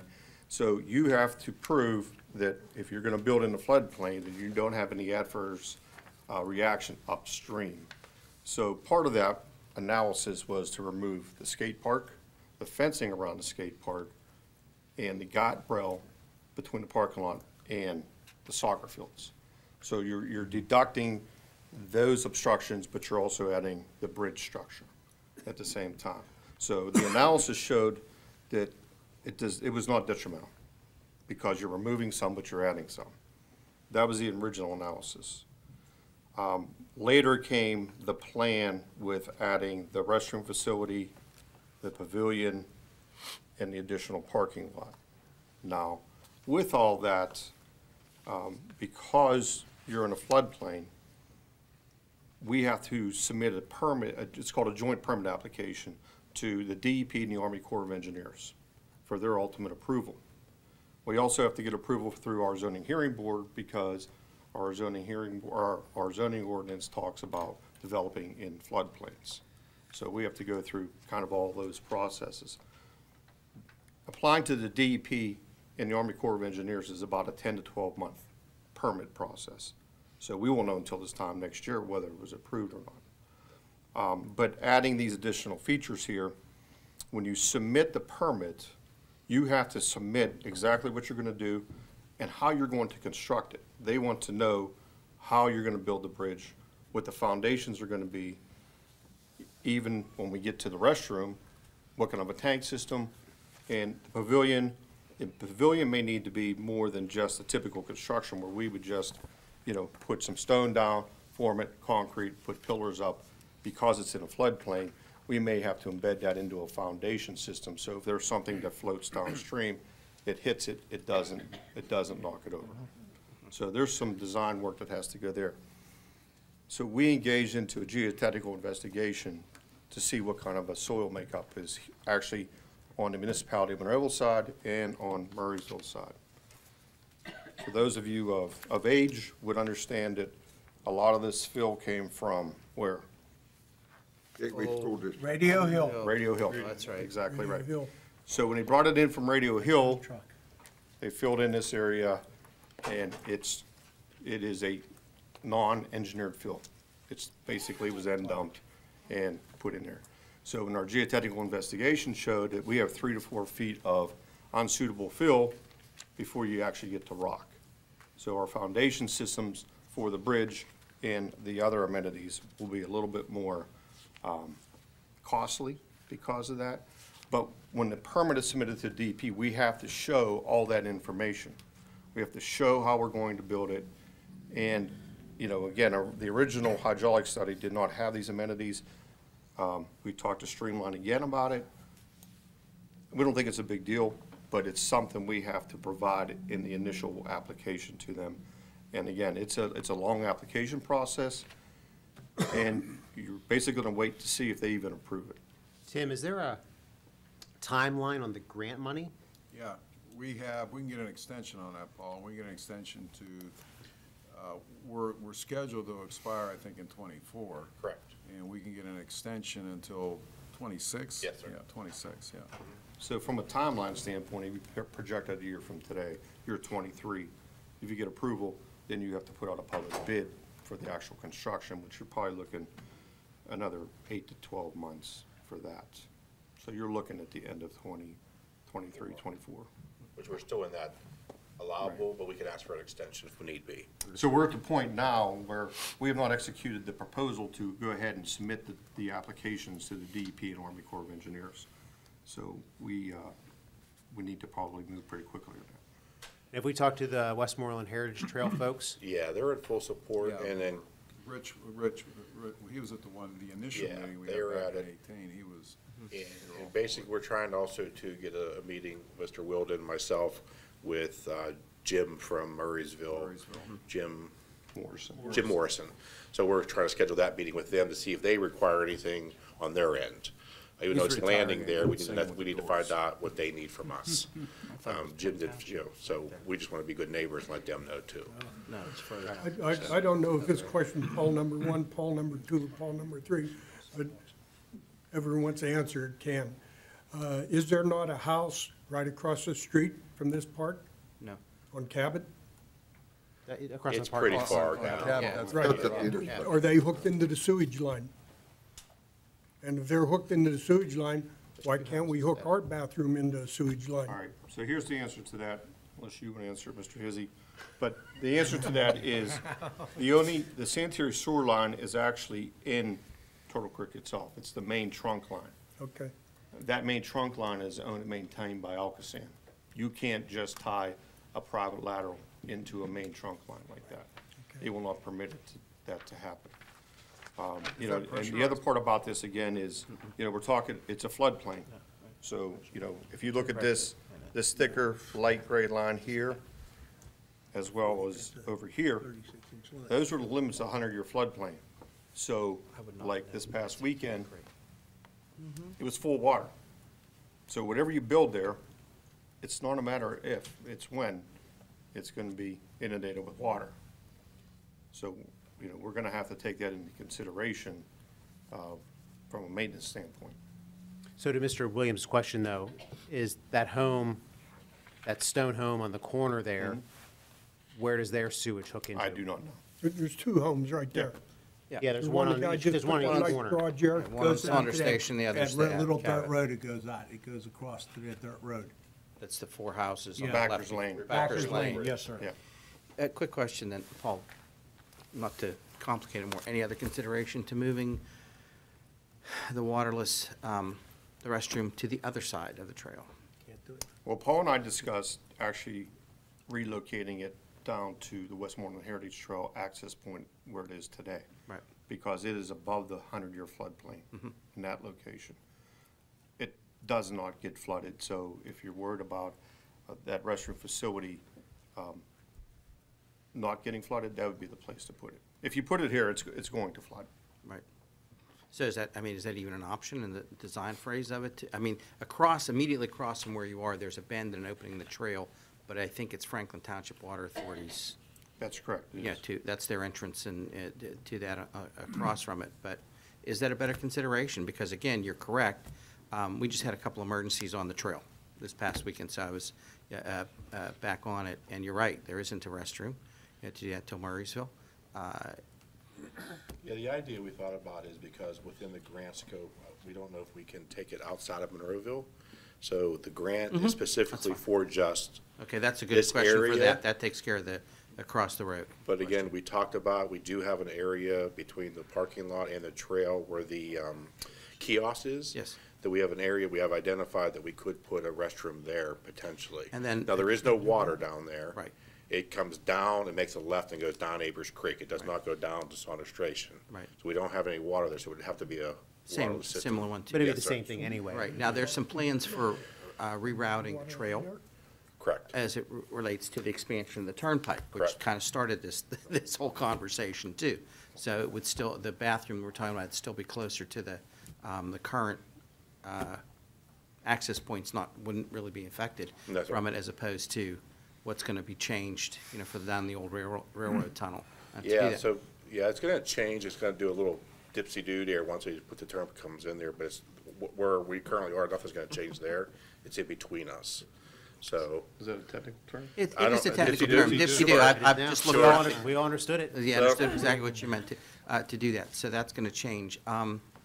Not that it's, exactly this question now, but one of the things we encountered in an emergency situation was the bridges like this really aren't wide enough for us to get certain stuff across. Luckily, the last person we had was further on the Trafford side, and we accessed it from Forbes Road back up into there, and we were just barely enough that we had to put them into a utility vehicle, take them back to the ambulance. The ambulance doesn't fit. Obviously, the bridges aren't wide enough, nor are they built to be able to take the weight of the ambulances, or anything to that effect to it. Do we know how wide that particular It's bridge just is? ADA width. Compliant, right. Yeah. Wait, Mr. Poach, the ambulance can't go over the bridge that They were set to do that. a train once went over? That's correct. It goes under. No, that's correct. The wooden bridge right down there, it's not rated for it. The one that the Heritage Trail folk, a couple, let me back The up. the one that goes over Turtle Creek, yes. Yeah, okay. But you're saying the The small. the smaller bridge that's actually the dividing line of the creek between Monroeville end of it and then where it turns into Trafford. There's another bridge there. No. Yeah, I know what you mean. Yeah, it's not Question, really. Paul, number It's one. dangerous.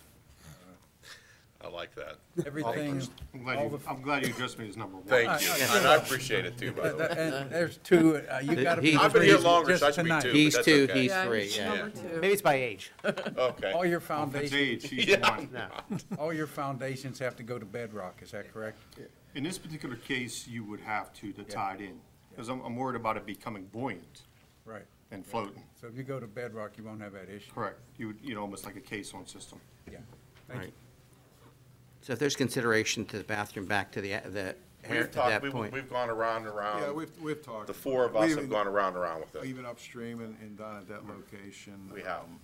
In our own floodplain ordinance talks about those types of facilities located in floodplains. So that's one of the. Well, I guess things that's kind of where I'm going. Would it facilitate the permitting process if in fact we decide, because you move it closer to the access point, to do that? Because again, there is no restroom going towards Trafford, at all to do that. And then it's certainly the next one is to Murraysville, as well. So, the little bit of difference won't make a difference, and it's far enough away from what I think we were briefed on is the Turnpike expansion. Will it help facilitate the permitting process? That we only have to worry about the Well, it's definitely one less thing to shed. worry about. Yeah. And it sounds like I know exactly the spot you're talking about. There's a grassy spot, which Yeah. there's a Yeah. community, there's a board. Sure. If it could Informational be board, which adjusted and that could probably moved. be mounted to Yeah, the. Paul went asphalt. down and measured it out and felt like we could still do it and Yeah, stay it's in the bike repair, parameters. and then there's an porta-john. That's where the portage, but as you know, it gets knocked over I know, once every mess, 2 yeah. weeks. Yeah, So, I know. yeah, kids just come along and just knock it over and. I mean, the problem at this point is time is of the essence, Right. just because of the length of the permit process. So we need to finalize what we're going to do so we can And move that's what on. I guess that's really what I'm asking. Will it impact Yeah. and, lessen the permit process if we don't do it in the floodplain? It's one less thing. And again, DEP gets really upset when. Well, yeah, that'll toilets catch go. their attention, Yeah. having a facility within the floodplain. Yeah, so it may or may not from, I mean, we've Yeah, never done it before, so we're from an struggling with expedient it. standpoint. I love the idea of having it there, but also understand to make it simpler to move it. Still have a pavilion there with 4 posts, wouldn't maybe be as effective, but I get it. But the pavilion, I mean, It could, I know DEP gets really fussy about, that Yeah, kind of way, they so, do. but we could move that this direction, on Saunders Station. That'd be one less problem, maybe facilitate the permitting process, the mysteries of DEP, who knows? The Corps more worried about stuff that float and clog, I understand that structure. Right, I mean, in this particular specific case, though, you're dealing with the Army Corps of Engineers, which is another entity that, will chime in. So, Mr. Little, what direction are you looking for this evening? Well, I mean, this was a kind of a twofold. I mean, well, actually threefold. I wanted Mr. Estock to let council know about the grant we have and the money we'd be spending out of the swimming pool, and also for Paul number 1. Is that what we're gonna call you now?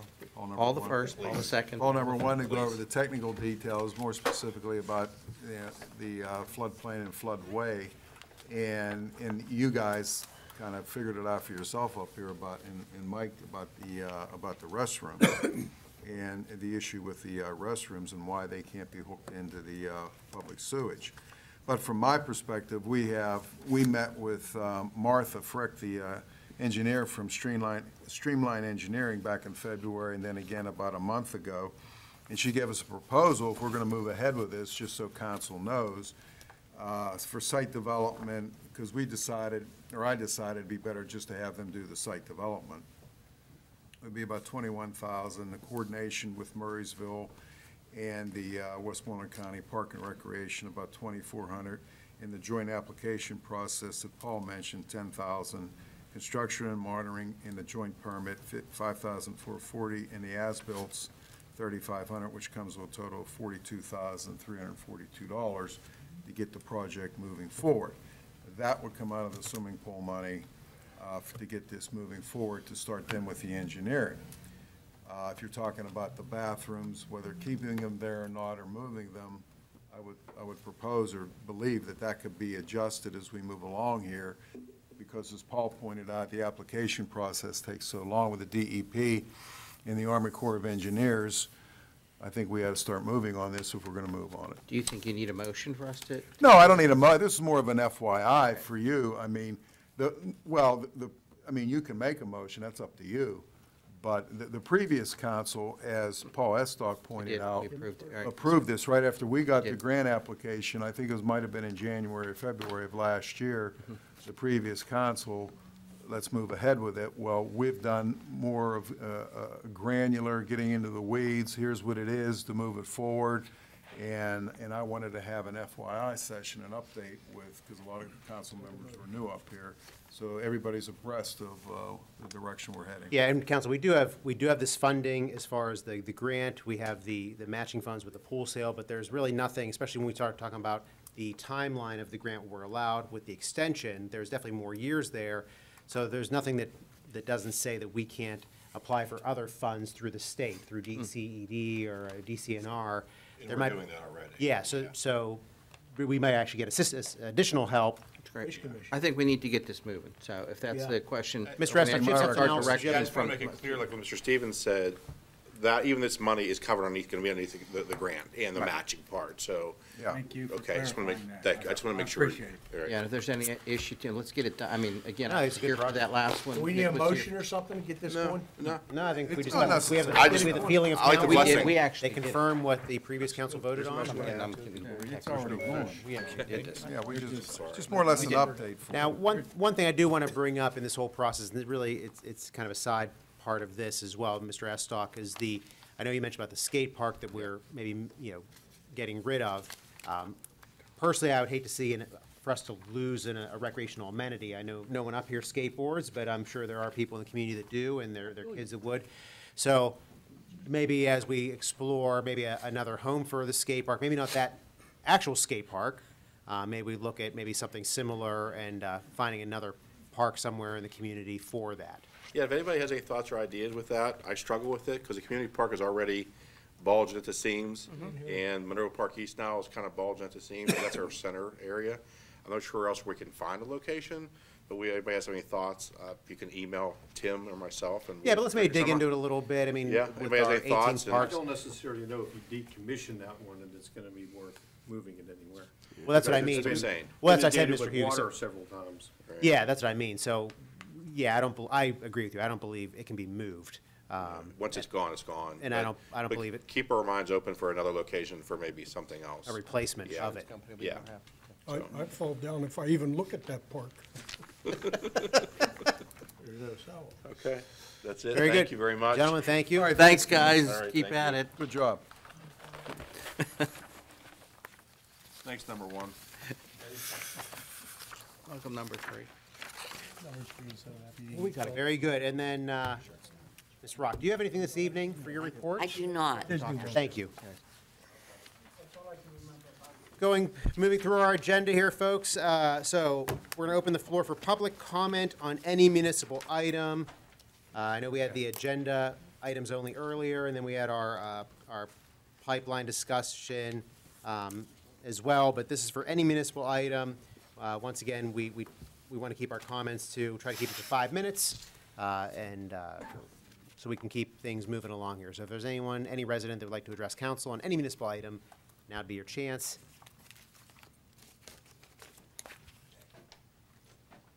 Good evening. Welcome. Last but not least, right? Okay, I'm here about our stormwater problem. So, State your name. I'm Kim Krivda. I live Thank on you, Kim. Jamison Lane. I'm here about the stormwater management problem. We're still having excessive flooding. Last week on the 4th and the 5th, when we had not the 4th, the 3rd and the 4th, the Tuesday, Wednesday. The Tuesday night, it's coming out of the drain, and it's like a geyser. It's just like pushing it up out of the drain. It was actually, the metal grate was floating in there, so it's flooding out. It's causing flooding at our property, in the full back, it's saturated. And then it's also causing problems at 158, that's the Biggs family. Now, they have a tie wall that borders their property, 158 and 160. And that got washed out with this last 2 big rains that we had. And the problem I have with that is I had called Mr. Wielden to ask him if he was giving me some advice. There's a sewer drain there, not a storm manhole. drain. Sanitary. It's a Sanitary manhole. Sanitary drain, manhole. And the water, when it washed the tie wall out, washed all the soil around, it's been eroding the soil so that it's exposed. He said it's not in any danger, but it's still something that maybe they can come out and take a look at it, see if they need to, backfill that. Also, between, and then 160, obviously, is getting the water under their fence, through their yard, washing all their river rock out. All of these problems, and actually Mr. Nason's property, 162, he's suffering on the opposite side now because now he's part owner of that back property. Now, I know the storm drain is an easement that belongs to DCI, so we're back to them. Everything goes back to them. And we have the stormwater's coming off the highway, that from their property and off the highway for the adjacent property, which is a private homeowner. So it's the next house up. It's running down there now. So it comes through the pond, which is not working, obviously. I'm just assuming that because it's so old, it's substandard still. So all the cleaning out of those lines have done no good. Actually, it's gotten worse with the water, and we're talking ponding. I think Mr. Wilding came out, and I had significant water back there. I was actually on vacation, and he saw the rain coming. But Mr. Nason had put something together about, he's trying to work with the adjacent property owner since he owns that property, but the easement and the drain system still all belongs to DCI. The next step that I think that I would like to have the support of the municipality on is I've talked to an attorney, and I have a stormwater management company called Moody Engineering, they specialize in that kind of stuff, to come up with a plan to see what they would do to resolve this once and for all with DCI at their expense, because they're causing the problem. But I would just like to have the support of the municipality, if that's possible. I mean, you guys reached out to DCI for us before, and they did move forward and clean it out, but this is a much bigger project. This is something that's probably gonna fall back on everybody, so. Well, I think it's worth considering. Council can consider that, and those are your comments. Well, I'm sorry, I'm gonna send, I'm supposed to get him the videos. There's 2 videos. I could video every day. Every time it rains, I could video out there. I was out there 6 o'clock in the morning, 4 o'clock in the morning. I mean, it's literally gushing up out of there and just causing saturation of the land. You can't even do anything back there until it dries out for a couple days, and it comes again as soon as it rains. And I just think we can resolve it once and for all if DCI does what they really need to do with this pond and put a updated system in there. And I'm hoping that's what this Moody Engineering comes up with, something that I have a leg to stand on, So, thank you. And I'm gonna get the videos to Paul, and I guess if you guys wanna check them out again, it's the same as the first one, so, thank you. Kim. Okay, thanks, Kim. I'll leave the floor open for any resident that would like to address council on any municipal item. My name is Dan Beggs. My name was just mentioned a few moments ago, and I live at the 158 Jameson Lane. The place in question where the water is coming out of that drain, and it's going down the side of the yard where the manhole sewer entrance cover is. And it's a big, like a cement area, and it's actually starting to erode that away. And so it may be okay, but I'm just want to bring it to someone's attention that if the water keeps eating away at that, it will start to, say, just float. And the property, I can see where the ground has actually, the water has undercut, and the ground has been sliding into this little gully area. It's only about that wide, but the ties that were there for the retention to hold back the yard and everything, they have now collapsed and like that because of the water coming through quickly enough that it's eroding underneath it. So I just wanted to second what has been said, and just let you know that, it is my property that's being talked about as Understood. well. Great, thank you. All right. And I'll leave the floor open for anyone that would like to address council on any municipal item. There should be a sign-in sheet there. You could sign your name, and then, once you're done signing your name, if you could state your name for the record.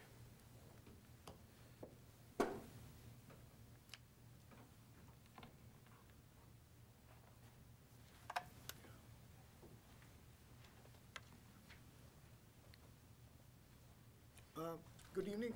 My name is Arun Sinha, and I live on Trotwood Drive and Haymaker. Since last week, somebody like a utility company, like for example, communications and electricity, have been putting some markings on my landscape. And in addition to that, on my sidewalk in front of my house, I see some blue markings as well as green markings, which signifies blue water. Blue is for water, and the green is for sewer. And I'm just trying to find out what is going on, maybe something, trying to find answers, what's really going on. So based on the information what I got from neighbor, the communication guys, when they came, when they were putting orange lines, they said there's a gas leak. So I called my utility companies, Duquesne people, and Monroeville Water Department. I could not get any answers that what is going on. So somebody told me to call 811 DIG, which I called, and finally I got some answer that that People Gas has opened some sort of a ticket number that they are going to dig, and it's like a standard dig, and so I'm just trying to find an answer that what is going on and whom should I contact, whether they are going to dig it on my property, and if they are going to dig it on my property, I did not receive any notice or any information, or if they're going to dig it in front of my street, which is Trotwood, like what is going on? So whom should I call to find out what's going on? Because I called all the utility companies, and nobody gave me an answer what really is going on. Yeah, I mean, the entity that's doing the work, so People's Gas would be who you would want to contact. Have they been in touch, has People's Gas been in touch with the municipality? Well, it sounds to me like they made a PA1 call. Correct, Which, that's exactly what all I mean, this we get marketing the same was. information as everybody else does. Yes, All yes. it does is it gives you a ticket number, it tells you who the responsible party is, it tells you, very vague information of what they're doing. Yes, yes. That's the only information so we get the information, we'll go out, whatever municipal structures we own, we'll mark it. But as far as for the project itself, you'd have to contact a gas company. Yeah, so I did try to call like 4 times. People Gas did not give me any answer. They escalated the ticket to the next level, but I still never got an answer. But when I called the 811 DIG number, they gave me some number that was People Gas company number, and when you call, it's a automatic answering machine. It says you have reached Damage and Prevention People Gas Company. Yeah, People's Gas, so any utility company, there's a right-of-way in your property, which they can dig, and they have the right to be in that area. So even though it may be a part of your yard that you maintain, it's still technically not your property per se. It's a part of the right-of-way, so they could dig in that area. But somebody should give me some information or some notice that, okay, we are going to do this? Or I would think that'd be the right thing to do by the gas company, but we don't represent the gas company. And I'm not sure, so. So whom should I call? Because I already tried gas company, utility companies, and. I'd call the PUC. Correct. And tell them that you tried calling the gas company and they didn't get the Public Utility Commission, and that you didn't get any response, because I know that the utility companies are answerable to the PUC, and the PUC does investigate complaints. So at this point, if the gas company's not going to call you back, that's probably your best bet. So from what my is point of view. PUC? What is the number? It's a website or so? If you look up PUC, Pennsylvania Utility Commission. Yeah, Pennsylvania Public Utility Commission. Okay. There'll be a number in there that you can call and explain the situation, that you've tried to make contact with the gas company, you've confirmed through one call that they are the party responsible for the potential excavation. And the PUC will follow up with the gas company, has been my experience. Okay. Yeah, so if you Google, I just did it right now, if you Google PA, PUC, it comes right up. And there is typically a complaint form on there online you can fill out. And like Mr. Ratcher said, once those complaints go out, the utility companies have to answer to those complaints. So that would be a way to get your answers. So you mean to say, sorry, I'm taking a little longer time. They can dig on my landscape like without, is that what you said? Well, if there's a gas line there, they likely have a right-of-way for it. So even though it's part of your, let's say, your finished yard where the sidewalk is, whatever, they have the right to go in there to service their line. Oh, okay. And they will take some measures to restore the area they usually do. They won't leave it totally all torn up, but they do take some measures to get some grass seed planted or whatever. Yeah, because the communication guys came putting orange line, and my neighbor spoke to them. They said there is some sort of a gas leak. Yeah. Whose does?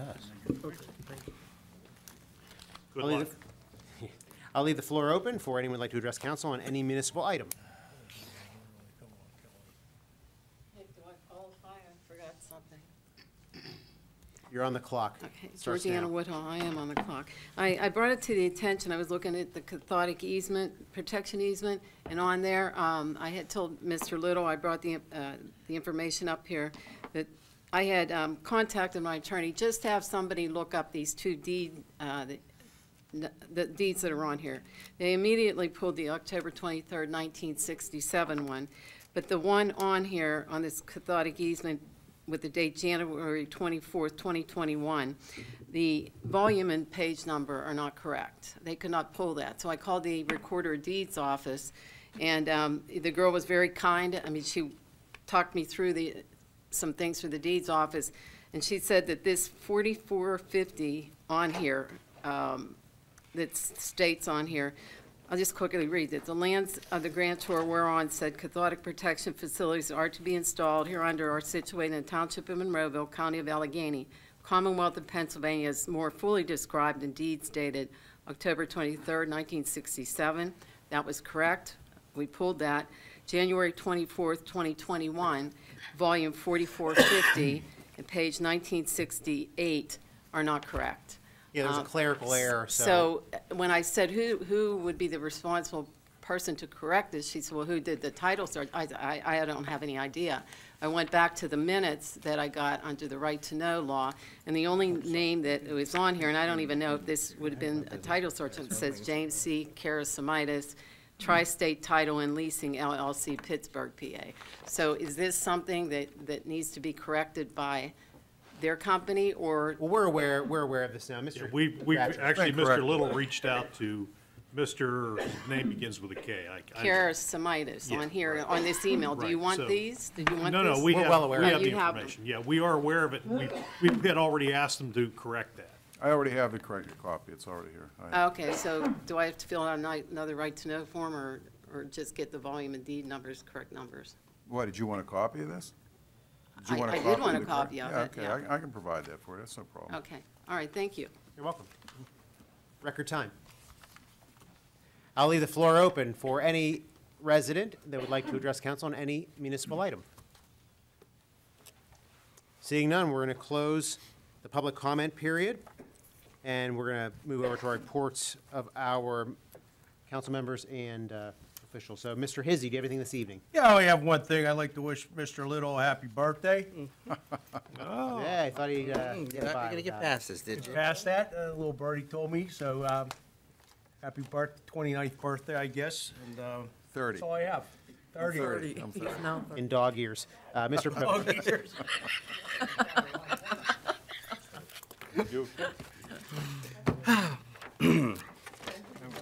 Yeah, it was pretty, two things quickly. A serious note, our sympathies go out to one of our police officers, Mike Lynch, and the passing of his mother this past week, Lillian. She was 89. I believe she was a nurse for a number of years, too. So our thoughts and prayers for Mike and his family, too. Another point is Tuesday's Election Day, well, to bring it back up, and thought about that today. So if you're curious where you need to vote, I just made sure I put it up here in front of me. If you go to the Monroeville website and you go under the residents section for it, and you have to scroll the whole way to the bottom, and you'll see voting. It's before the zoning map too. You click on that, you can put in the information, your address, and it'll tell you exactly where you need to vote. If there's any questions about that, any of those places for you too. Other than that, that's it for now. Thank you, Mr. Poach. Mr. Stevenson. I just would like to reiterate Eric's comments. Please, everybody, go vote. It's important. Thank you. That's all. Thank you. Early and often. Mr. Adams. Nothing. All right. Mr. Williams.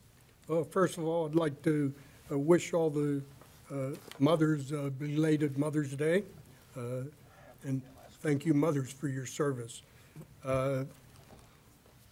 Happy Memorial Day. Enjoy the parade coming up. We need to remember those who died defending our country and realize that freedom is not free. And I want to read a little thing here on the Tomb of the Unknown Soldier. I didn't know this, but it really made me think. Number one, how many steps does a guard take during his walk across the tomb of the unknown, and why? 21 steps. It alludes to the 21-gun salute, which is highest honor given to any military or foreign dignitary. Number 2, how long does he wait after his about face to begin his return walk, and why? 21 seconds for the same reason as above. Number 3, why are his gloves wet? His gloves are moistened to prevent his losing a grip on the rifle. Does he carry the rifle on the same shoulder all the time? And if not, why? He carries the rifle on the shoulder away from the tomb. After his march across the path, he executes an about face and moves the rifle to the outside shoulder. How often are the guards changed? Guards are changed every 30 minutes, 24 hours a day, 365 days a year. What are the physical traits of the guard limited to? For a person to apply for guard duty at the tomb, he must be between 5'10" and 6'2" tall, and his waist cannot exceed 30 inches. Amount? None of us qualify. You're on. I don't know, Nick might, I don't know. Yeah. They must commit 2 years of life to guard the tomb, live in the barracks under the tomb, and cannot drink any alcohol on or off duty for the rest of their lives. They cannot swear in public for the rest of their lives and cannot tell anybody they served as guard of the tomb. There are only 400 presently worn. The guard must obey these rules for the rest of their life or give up the wreath pin. The shoes are specially made with very thick soles to keep the heat and cold from their feet. There are metal heel plates that extend to the top of the shoe in order to make the loud click as they come to a halt. There are no wrinkles, folds, or lint on the uniform. Guards dressed for duty in front of a full-length mirror. The first 6 months of the duty, a guard cannot talk to anyone nor watch TV. All off-duty time is spent studying 175 notable people laid to rest in Arlington National Cemetery. A guard must memorize who they are and where they are interred. Among the notables are President Taft, Joe E. Louis, the boxer, the Medal of Honor recipient, Audie Murphy. He's the most decorated soldier of World War II of Hollywood fame. Every guard spends 5 hours a day getting his uniforms ready for guard duty. Eternal rest grant them, O Lord, and let perpetual light shine upon them. In 2003, Hurricane Isabel was approaching Washington, D.C. Our U.S. Senate House took 2 days off with anticipation of the storm. On the ABC Evening News, it was reported that because of the dangers from the hurricane, the military members assigned the duty of guarding the tomb of an unknown soldier were given permission to suspend the assignment. They respectfully declined the offer. No way, sir. Soaked to the skin, marching in the pelting rain of the tropical storm, they said that guarding the tomb was not just assignment, it was the highest honor that can be afforded to a service person. The tomb has been patrolled continuously 24/7 since 1930. God bless them and keep them. I just thought this was, I didn't know this, was interesting to me, how far they go to protect the tomb of an unknown soldier. So freedom isn't free. A lot of blood was shed. A lot of blood is shed now. And God bless the United States, Monroeville, and the people of Ukraine as they fight. God bless our police officers, and happy birthday to Mr. Little, 39 and many months, right? Right, exactly, Mr. Wood. And a speedy recovery to Councilman Steve Wolfram. And don't forget to go out and vote, and that's all I have, Mr. Mayor. Thank you, Mr. Williams. Well done. Mr. Biondo. How am I supposed to follow that? A tough act to follow. You can read this again if you want. I just wanted to say, I wasn't here Thursday, but we really enjoyed the cleanup day. My daughter still talks about, I go pick up garbage at the park. So she really enjoyed that. And lastly, who says nobody skateboards up here? No, not in 20 years, 30 years probably. So. If we get a new park, maybe you would. Right, exactly. That's all I have. Very good. Thank you, Mr. Biondo. Yeah, cleanup day was a success. Thank you, Mr. Sedlak, for everything you did organizing that event. You know, great event as always. Mr. Williams mentioned it, and thank you very much about the Memorial Day festivities. So we do have a parade, and there was a ceremony this year. We're getting a lot of questions about that. I know it's in the future, but 4th of July, same thing, parade, fireworks, and we'll be talking about that as we get closer to those events. A lot of events coming up. We have our Community Day in June, Jazz Festival later in the year. So a lot of things happening as we kind of get more and more back to normal. So I think it's what everybody wants. Once again, recognizing our police force and National Police Week and National Peace Officers Memorial Day. So kudos to all that they do for our community. And I'll finish up with a happy birthday to Tim as well. So thanks for sharing your birthday with us. Okay. Thanks for being here. And with that, I'll seek a motion to Make a adjourn. motion to adjourn. Second. Motion is second. All in favor? Aye. Opposed? This meeting is adjourned. Thank you and good night. Walk out on stage.